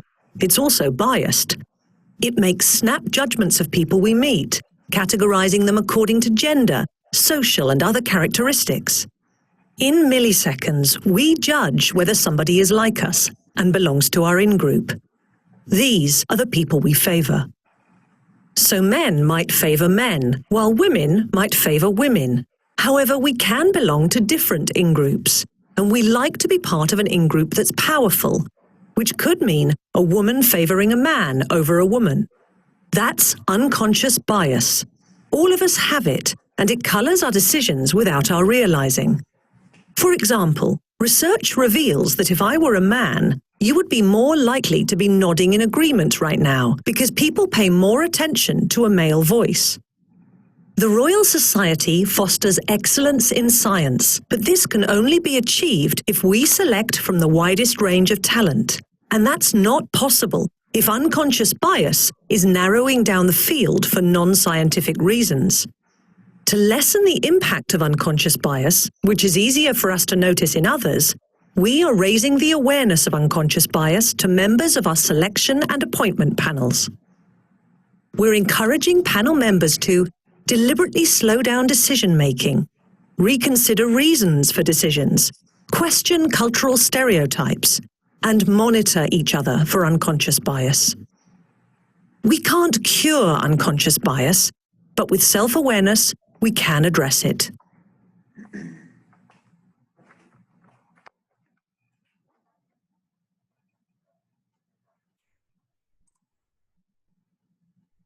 Okay, so that's a brief, very quick overview of what bias is. So it creates, our brain it creates a shortcut. It's believed that our brains process around about 11 million bits of data per second. Okay, it's a huge, staggering amount. I don't even think we've created computers that can process the amount of information that the human brain can. But this is all unconscious. But when it comes to consciously, we can only process around about 40 or 50 bits of data. You know, there's a big difference between million bits and just 40 to 50. And it's that, so while our brain is trying to process all this information unconsciously, and then when we try to throw in a conscious decision as well, like something that involves rational thought or logic, then our brain creates a shortcut. If A, then B, but forgets, you know, that there's a lot of things in between there. So it happens so fast that we tend to believe that it's right. And so we need to be able to catch ourselves and ask ourselves, is this actually correct? Is what I'm saying or what I'm thinking or what I'm believing actually correct? You know, going back to earlier in the conversation when we talked about gender bias, you know, why can't women be in trades? There's no reason why, apart from some silly held beliefs that women aren't as strong as men, but historically women have done quite a lot of the farming in many countries, you know, which requires a lot of strength, physical strength, you know. So it's all based on those biases that no one's really challenged anything. So that's why it's important to catch our bias, because if we don't catch bias, we start progressing up this ladder and it gets worse and worse. All right, so what's next after bias? Well, we got a stereotype. And we've talked about stereotypes that, you know, even what we've talked about, we've got to be careful that you don't use some of those dimensions of culture that we're looking at and say all Syrians are going to be like this, all Chinese are going to be like this, all Nigerians are going to be like this. That's a stereotype. And it's that language, when we use all or they, or any language which associates an entire group, that's when it becomes a stereotype, and that becomes a problem. So a common stereotype, certainly when we're looking at Muslim women, certainly in the West, is some people think that this is what a Muslim woman looks like. And some people, this could be a Muslim woman. But then there's also this video, which challenges that stereotype of what the hijab means.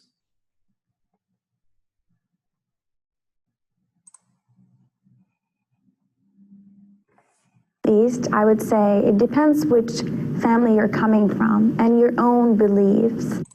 Women's in the Middle East, I would say it depends which family you're coming from and your own beliefs too. As far as how religiously conservative people are? Yes. Okay. Even when it comes to hijab, there are empowered hijabis, business owners in Saudi too.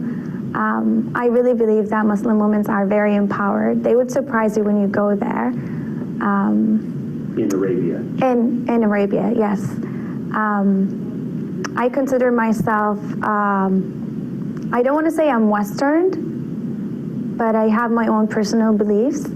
And just me moving from a more conservative culture into a different one when I was 17, it definitely made major effect in my life, that's for sure, for the way I'm thinking today, the things I would consider. But it takes a lot of efforts to be empowered there, that's for sure. In terms of leadership, believing in yourself, and believing that you could actually do something with this. And as a settlement counselor here, it's a goal that I actually want to do, because I've been through this. I've always told, because I'm a woman, I can't do this and I can't do that. And I have to mention, when I was in Saudi, we only had one brother, 6 sisters and 1 brother. But my dad would always tell, we're called the house of the girls. That's how we were called, because my brother, he's 5 years younger than me too. So we grew up, 3 of us grew up without a brother at first. And my dad would move around. That was the nature of his job, to move to different cities based on the projects that he had. So we had to live with my mom. So today, when people ask me, I would say my mom is the strongest woman I know in Saudi, because she was able to do all of this alone. She was very empowered. She's hijabi, covers her hair. But we were given the option in terms of hijab, but we were always empowered by my mom, because she didn't have my dad there all the time because he was busy working. And yeah, I would say we're empowered, and it's not about Islam. It's never about Islam. It's about you, what you believe in. And it's unfortunate, I can say it depends on which culture you're coming from too, or which family you're coming from.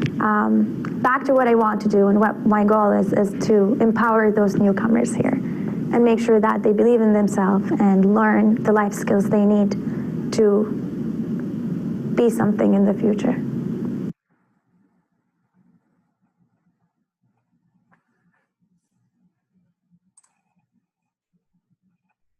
So that was Lemise. She used to be a settlement counselor here. So there is a misconception and a myth that the hijab sometimes is used as a sign, is oppressive to women. But according to Lemise, her viewpoint is that that's not the true. That's not the way it is here. And I've had conversations with participants in this training, where it created a big argument in the classroom between 2 other women. That one was saying, no, I agree. I know many people who wear the hijab, and I agree that it's not oppressive. And yet this other woman who was saying, yes, it is. Yes, it is a sign of oppression. So there's that stereotype that some people just sort of cling on to, that then form into a prejudice. So the person who was still clinging on to it, even to contrary evidence, she was still believing that this is the way it is. I'm not going to change my view. And that's what a prejudice is. So that's the next level up from there. So prejudicial is that denying of facts or proof contrary to your beliefs. And that happened, like I said, it's the only time that's happened, and I was a little bit blown away, but it actually happened in a training I was doing with a bunch of teachers outside of the Y. So after this, once you build that prejudice that no other option can be, there's no other alternative, then it becomes discrimination. Okay, it's a very short slide, and becomes discrimination, where it's an intentional behavior to limit access or to limit access and opportunities to services or what have you. So discrimination is, as I said, is when it becomes that stepping into the realm of illegal activities, and is against the Canadian Human Rights Act as well. So this could be for anything, for religious beliefs, or your sexuality, gender identity, your ethnic origins, things like that, or then that is anything that goes against any of those is a breach of the human rights. Talking of human rights, Canada has a bit of a bad reputation when it comes to human rights, and this is the next step called systemic discrimination. So this is when an entire system is set up to to persecute a group of people. So I said Canada has, we have a reputation as peacekeepers when it comes to military operations, but internally we have a bit of a poor reputation of systemic discrimination, in particular towards the Indigenous populations of Canada. You know, if we look at the residential school history, which the last one only closed in 1996, so for 150 years, and it only closed, and the last one closed only in 1996. This history of removing Indigenous children and putting them into religious church-run and government-run residential school systems where they weren't allowed to speak the language, to practice their cultures and customs, to address in their cultural appropriate ways. Basically, the phrase was to take the savage out of the child, because there was this colonial belief that the Indigenous populations were savages, because based on our colonial white standards, then we don't agree with how you live your lives, basically, is what it was. So the residential school system, the 60s scoop, which was when Indigenous woman gave birth to a child. The child was immediately taken and put in with a white family. And there's other examples of that in Canadian history, toward the mistreatment towards Indigenous population as well. So this is one of those things, you know, it's one of our goals at the YMCA to help on that path of reconciliation. That's why we're talking about it in this part of the presentation, is to make everybody aware of that and to look at colonialism as systemic racism, which it actually is. That is the definition of colonialism. So it's where other people from different countries come in and say our way is better than your way, and now you're gonna have to do it our way. So it is one of those things that we need to be aware of, and that doesn't matter where you are watching this. We are on the unceded, so the unsurrendered territory of the Mi'kmaq, Maliseet, and the Passamaquoddy, or that would be the Wabanaki Confederacy, it's a confederation of, I think, 5 different Indigenous peoples, that we are on their territory, and it is still theirs, technically. And yet colonialism has been such insidious that we are here now, you know, acting as though it's ours, but yet it's actually not. Other examples of systemic discrimination, again, through the Canadian government would be the purge, the LGBTQ purge. LGBTQ means lesbian, gay, bisexual, transgender, queer, or questioning. There's other groups under that category. 2S as well, two-spirited, which is an Indigenous representation and belief of that, allowing and accepting and people manifesting 2 genders. And there's lots of other initials which go after that, but for the sake of just for the time and brevity, we'll just use LGBTQ. So again, from the 1940s to the 1990s, it was Canadian government policy to root out anyone who they believed fell in this category. So if you were gay, then they would, or believed you were gay, they would tap your phones, they would even interrogate you, and then they would, you would be fired and lose all your benefits and all those sort of things. So Canada, yes, it's a very friendly country, but underneath there has been that history of systemic discrimination towards a variety of groups of people. So it's all been called out now. All those things have been, but the actions may have stopped. However, the generational trauma and the effects it had on the individuals, that is going to be generational and last a long time. Certainly if we're looking at our Indigenous populations, you know, like certainly locally in New Brunswick, there's only a very few people that speak Mi'kmaq or Maliseet, because well, colonialism happened from the east and west, came to the west. If you go to the west of Canada, one of the first things you see when you come off the plane is high to art and you know, a big recognition of the indigenous populations. But in the east, it was virtually wiped out because that's the way that immigration went from, like, colonial started in the east and then it moved to the west. So it's virtually wiped out. So to the point where now a lot of some of the ceremonies you see performed locally, if you're able to go see a powwow, some they've had to borrow and use some ceremonies from from the plain cultures or the West Coast to revive some form of culture, because some of these ceremonies and cultures have been lost. So yeah. Anyway, so that's sorry.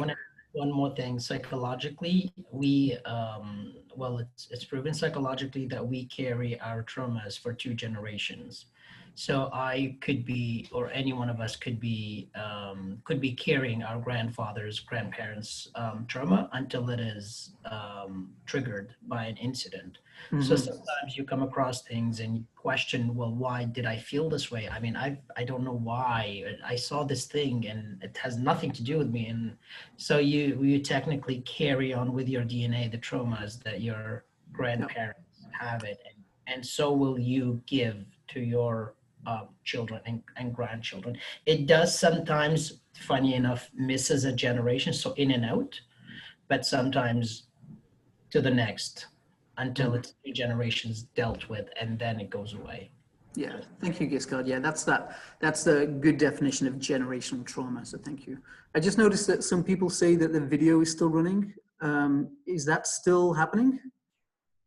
I can't see on my screen, it's not seeing.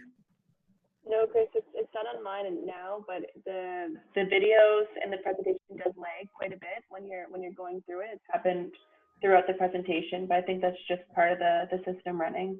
Okay, perfect. All right, so everything's good now? Yeah. Yeah.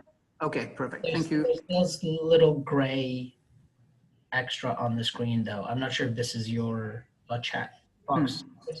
Yeah, that's my chat box. So yeah, I'm going to close that down. All right, thank you very much. There's one more video to go, and then we'll be done. So, all right. Oh, what happened there? I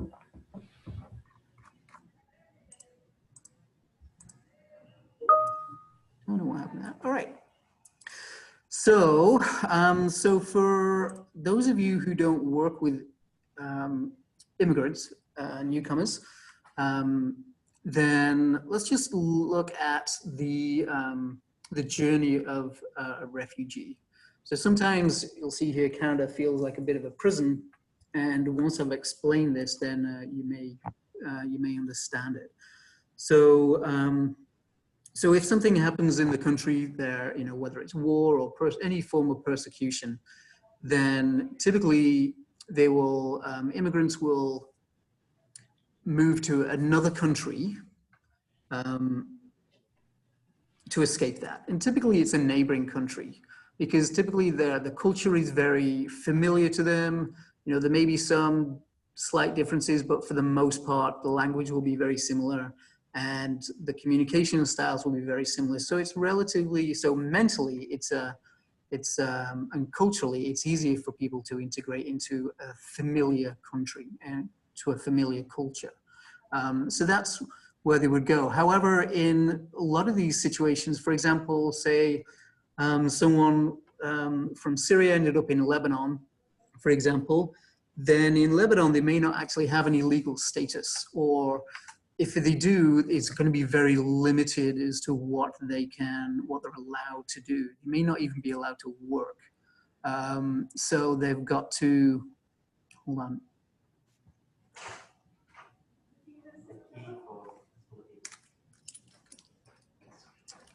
Sorry, someone needed a key. I'm sorry, folks. All right. So as I was saying, so if they're in a different country, then they may not be able to work. Then how are they going to earn money? How are they going to make food? So they end up working illegally, which puts them in a very precarious and very risky situation. The next step after that is to apply to be a refugee. To do that, they would apply to the United Nations.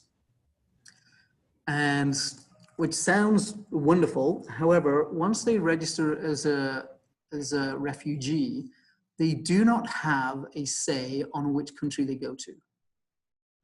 They can request to go to a certain country. They may have family in another country, and in that case, they try to put them all together.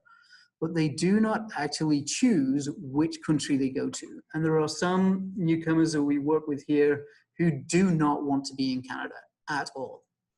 So in that way, it's sometimes seen as a bit of a prison for some people. So they've registered to be a refugee. They've been told which country they're going to go to. And in a Canadian situation, when they're granted asylum in Canada, then they have to sign a paperwork. They have to sign a document saying that you have to pay for the plane ticket. So straight away, you know, they may not have any money, which is fine. So they come to Canada in debt in some situations. I think there's a maximum. I think it's to a maximum of, I think, $5,000. But they may have, you know, a family may have come here, lost everything with zero money, and they're going to be relying on the government for assistance, and they're already in, say, $5,000 worth of debt, which they have to pay back. I think it's interest-free, and you know, and it's over a certain period of time, but still, there's that thing hanging over the head. So not only do some of them don't want to be in Canada, they're also in debt. And debt in some countries is very cultural. You know, credit, the credit system is not used, well, it's international, but in some cultures, it's pure, they just prefer to use cash. You know, if they want to buy a house, they're just going to save the money and buy the house. You know, so it's again, that different expectation of hey, this is how we do things in Canada. Yeah, you want this, and you can have whatever you like, but you're going to be in debt for that for a little bit. So they end up coming to Canada then with a little bit of debt, and then they've got. Once they arrive, we here at the YMCA we get notification of their arrival, and then our arrivals team gets set up and helps arrange for them a place to stay. Typically, they're in a hotel, but within 6 to 8 weeks, they have to get accommodations. They have to get registered with the CRA. They have to get a load of other paperwork done. They have to get registered for school. The kids registered for school. So it's a bit of a whirlwind once they start arriving in Canada. It's a very, very busy time. And if you know anyone on the arrivals team or settlement counselors, they can speak to that it's extremely busy. So it's a big learning curve for a lot of people, especially if they're resistant about being in Canada from the beginning.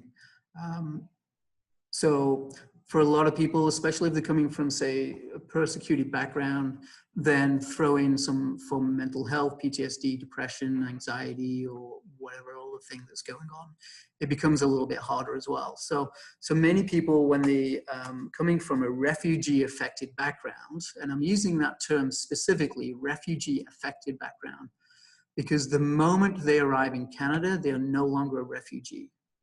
They are a permanent resident, like myself. I'm a permanent resident, which means we have the same rights and responsibilities. I pay taxes as every other Canadian. The only thing, I can't vote, or I can't hold a job with high security clearance. They're the only two things that I can't really do. So they started as a refugee, but the moment they arrived in Canada through the refugee process, and the moment they landed, they're a permanent resident. Okay, so you shouldn't be referring to anyone as refugees, basically. So what does all that look like? So this is the culture shock curve. And we can relate to this. Every single person can relate to this in some form or another, not necessarily going to a different country. Those of you who are fortunate enough to have been immigrants, this is my third country. So my UK, I lived in Norway, and now I'm in Canada. Those of you who are fortunate enough to experience living in a different culture, can relate to this, but those of you who haven't, you can relate to this when you start work, because you go through the same sort of process, because work is a culture as well. So at the beginning, you have a very positive reaction to stress. This is typically the tourist phase. You know, even if you're starting work in a new place, it's like you're excited, a little bit nervous, but you're excited. And anyone that gives you something, it's like, yes, I can do it, everything's fine. But in the tourist phase, it's more of a positive reaction to stress, and you're sort of like having a look around and you're all excited. And this is when the St. John Transit was having problems, or they thought they were having a problem with some of the Syrians who were arriving with that loudspeaker, because they were excited, they were just happy. And then after time, the reality kicks in that it's hard to find work. It's hard to adapt to the different cultural expectations. People will feel that they're out of control. This is where if anyone has been triggered in any way, or has been, or the sort of, if they have PTSD or depression based on their past, then this is where it may be triggered a little bit more, or they'll start being affected by it a little bit more because they're having other triggers and other pressures being put on them.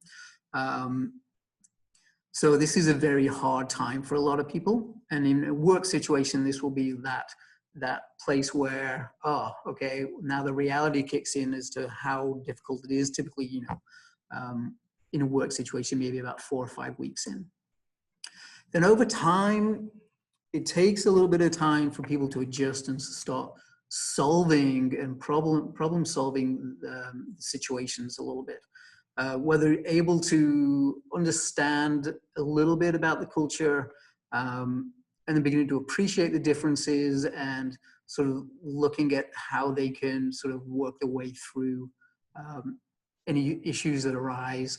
We probably would have started working on networks and lean heavily on, say, I don't know, link instructors or anyone else at the Y, settlement counselors, just to help navigate that through. And then you get to a point of that bicultural identity. So I don't know if you've picked up, but during the presentation, I've sometimes said we when I've been talking about Canada. I'm not Canadian, okay? But I've been living here for so long that over the last few years, I've found myself say we as in Canadians. So that's an example of that bicultural identity, where you sort of just being able to flip between one or the other. There's certain British things which I still do, and I still wish that people would offer me a cup of tea if I walked around into that, or if I came around to the house, but that still doesn't happen. But that's from, you know, that's part of that bicultural thing, so I've accepted that a little bit more as well. And that's when people are able to sort of progress and grow a little bit more. And we're gonna watch a video of Kelly. Hopefully the video streams well. Kelly is an ex-staff member, and she has an extensive background of working abroad in aid sort of situations. And so we'll learn her story about culture shock.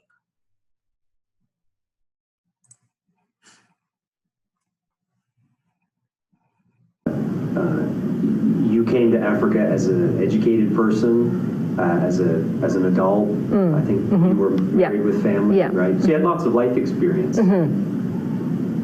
Why did you find there was a big learning curve even in spite of that? Very big learning curve, because no matter how much North American education and world experience I might have had in other parts of the world, I did not have local knowledge. I did not know how to speak the language. I did not know the culturally appropriate ways to respond and behave.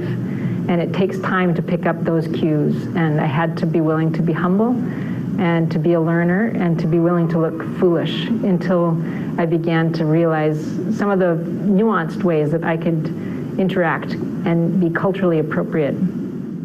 When we moved to Kenya, where we spent 16 years living as a family and working as global field staff, I wondered, you know, how I would be able to adjust to a totally different culture again. And one of the stories that early on occurred when we had moved to a remote village in Kenya was as I began to learn the language there and interact with the community, I began to realize how the community saw how few skills I had and how little knowledge I had of how to survive and live in that very remote part of the world that has very specific rules and resources for how to function. And you begin to realize that no matter how well educated you are or how much you can function in Japan and in Canada and the United States, I did not know how to function in northeastern Kenya. And it was a very humbling time. And I remember one day it kind of culminated for me. I was working together with a cook as we were preparing together a meal that we would share together with the team that was running a project up in northeastern province. And wanting to practice my Somali language as well as interact with my friend as we were cooking together.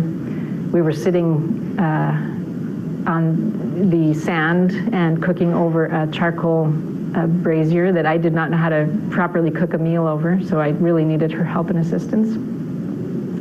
And I picked up an egg that was beside us, and I wanted to know, was the egg local to our little village? Because most of our produce and food would have had to be brought from a village or a larger center about 3 hours away. And I was just making conversation, and I asked her, does this egg come from our village? Or I think, actually no, what I asked was, where does this egg come from? And wanting to know, in my mind, I wanted to know, does it come from our village or from away? Right. And this look came over her face like, this woman is the stupidest woman I have ever met. And she leaned forward and very kindly looked in my eyes and she said, from a chicken. And I realized in that moment, oh my goodness, I must look like no one she's ever seen before. This woman who does not know how to cook, doesn't know how to clean, doesn't know how to wash clothes by hand, does not know how to function in our context. And in that moment, I didn't have enough language to explain to her that I was wondering whether it was an imported egg or whether it was a locally grown egg. And so I just had to say, okay, thank you, and just chalk it up to being willing to humble myself and be a learner.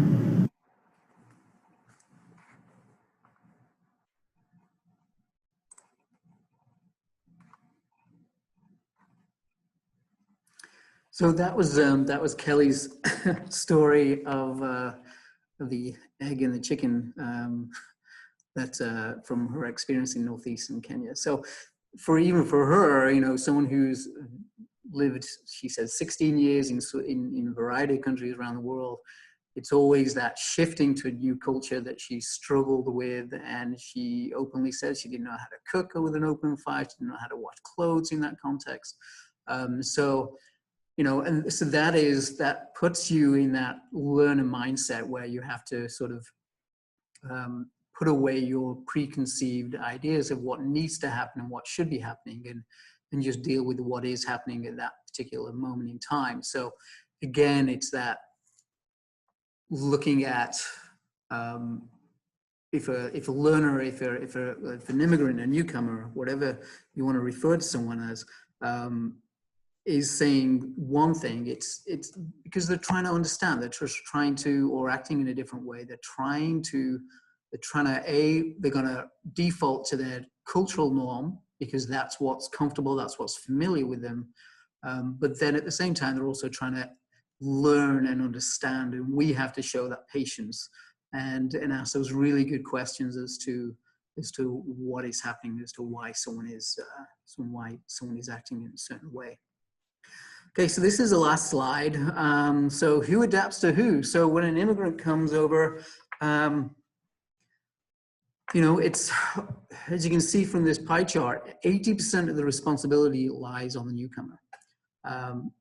Learn the language, adjust some sort of cultural aspects of themselves to make it easier for them. And the employer in society has just that 20%. However, and this is a really important part, that 20% is a very deep dive into looking at our systems, looking at our beliefs, challenging every single thing that we hold dear.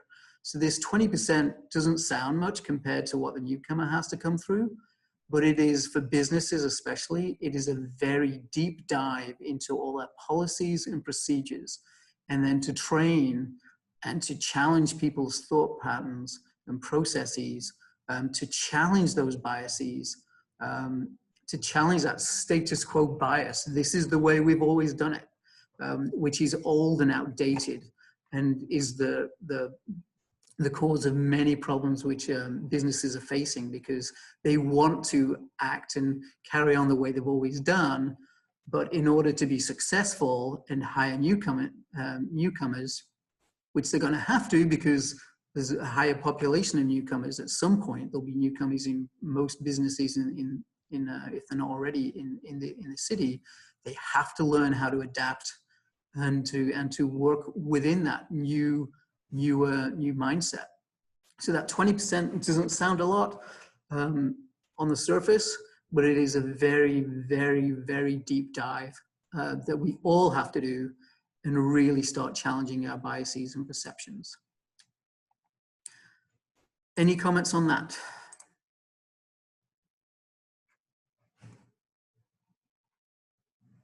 Okay.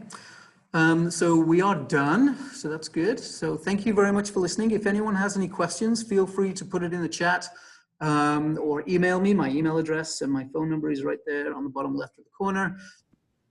If anyone would like to share anything right now, feel free to do so. I just want to say I'm not qualified like you, Chris, but I've been around. So if anyone feels like asking a question or asking for my opinion, I'll be more than happy to provide advice on like any casual. Just come to my office and we'll talk about things.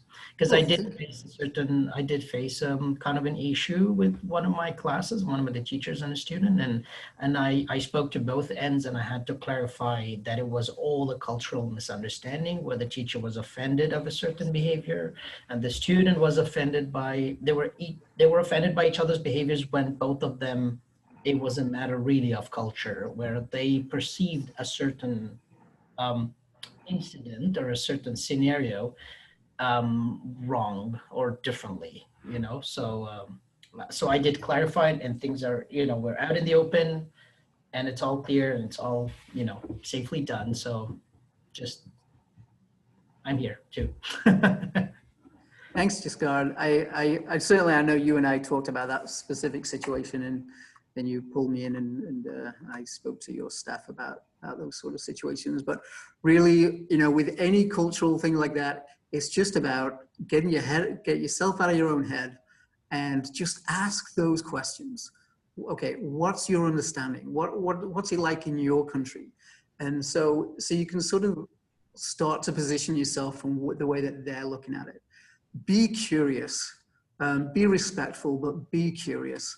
And it's amazing how much you realize that how little you do actually know about yourself and about other people as well. So be a learner, be humble, just as Kelly said, be humble, be willing to make a fool of yourself, and it's okay not to know stuff.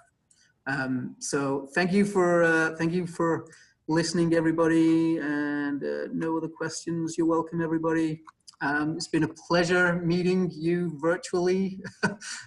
So if any of you see me around, then feel free to say hi, because some of your faces I haven't been able to see. So yeah, so great. Thank you very much. Enjoy the rest of your day. And if you have any questions, reach out to myself or even Giscard, because he's just awesome. So. Actually, thank you very much, Chris. It's really amazing. And also Giscard, he offer, like, he always around, and me too. So thanks everyone to learn. Like, we are learning from each other, and this is really big things. And whatever you say, Chris, it was so helpful. And yeah, thank you so much. Thanks, Omar. Thank you. All right, everybody, I'm going to end this. So have yourselves an amazing day. Thanks, Chris. You're welcome. Bye, everybody.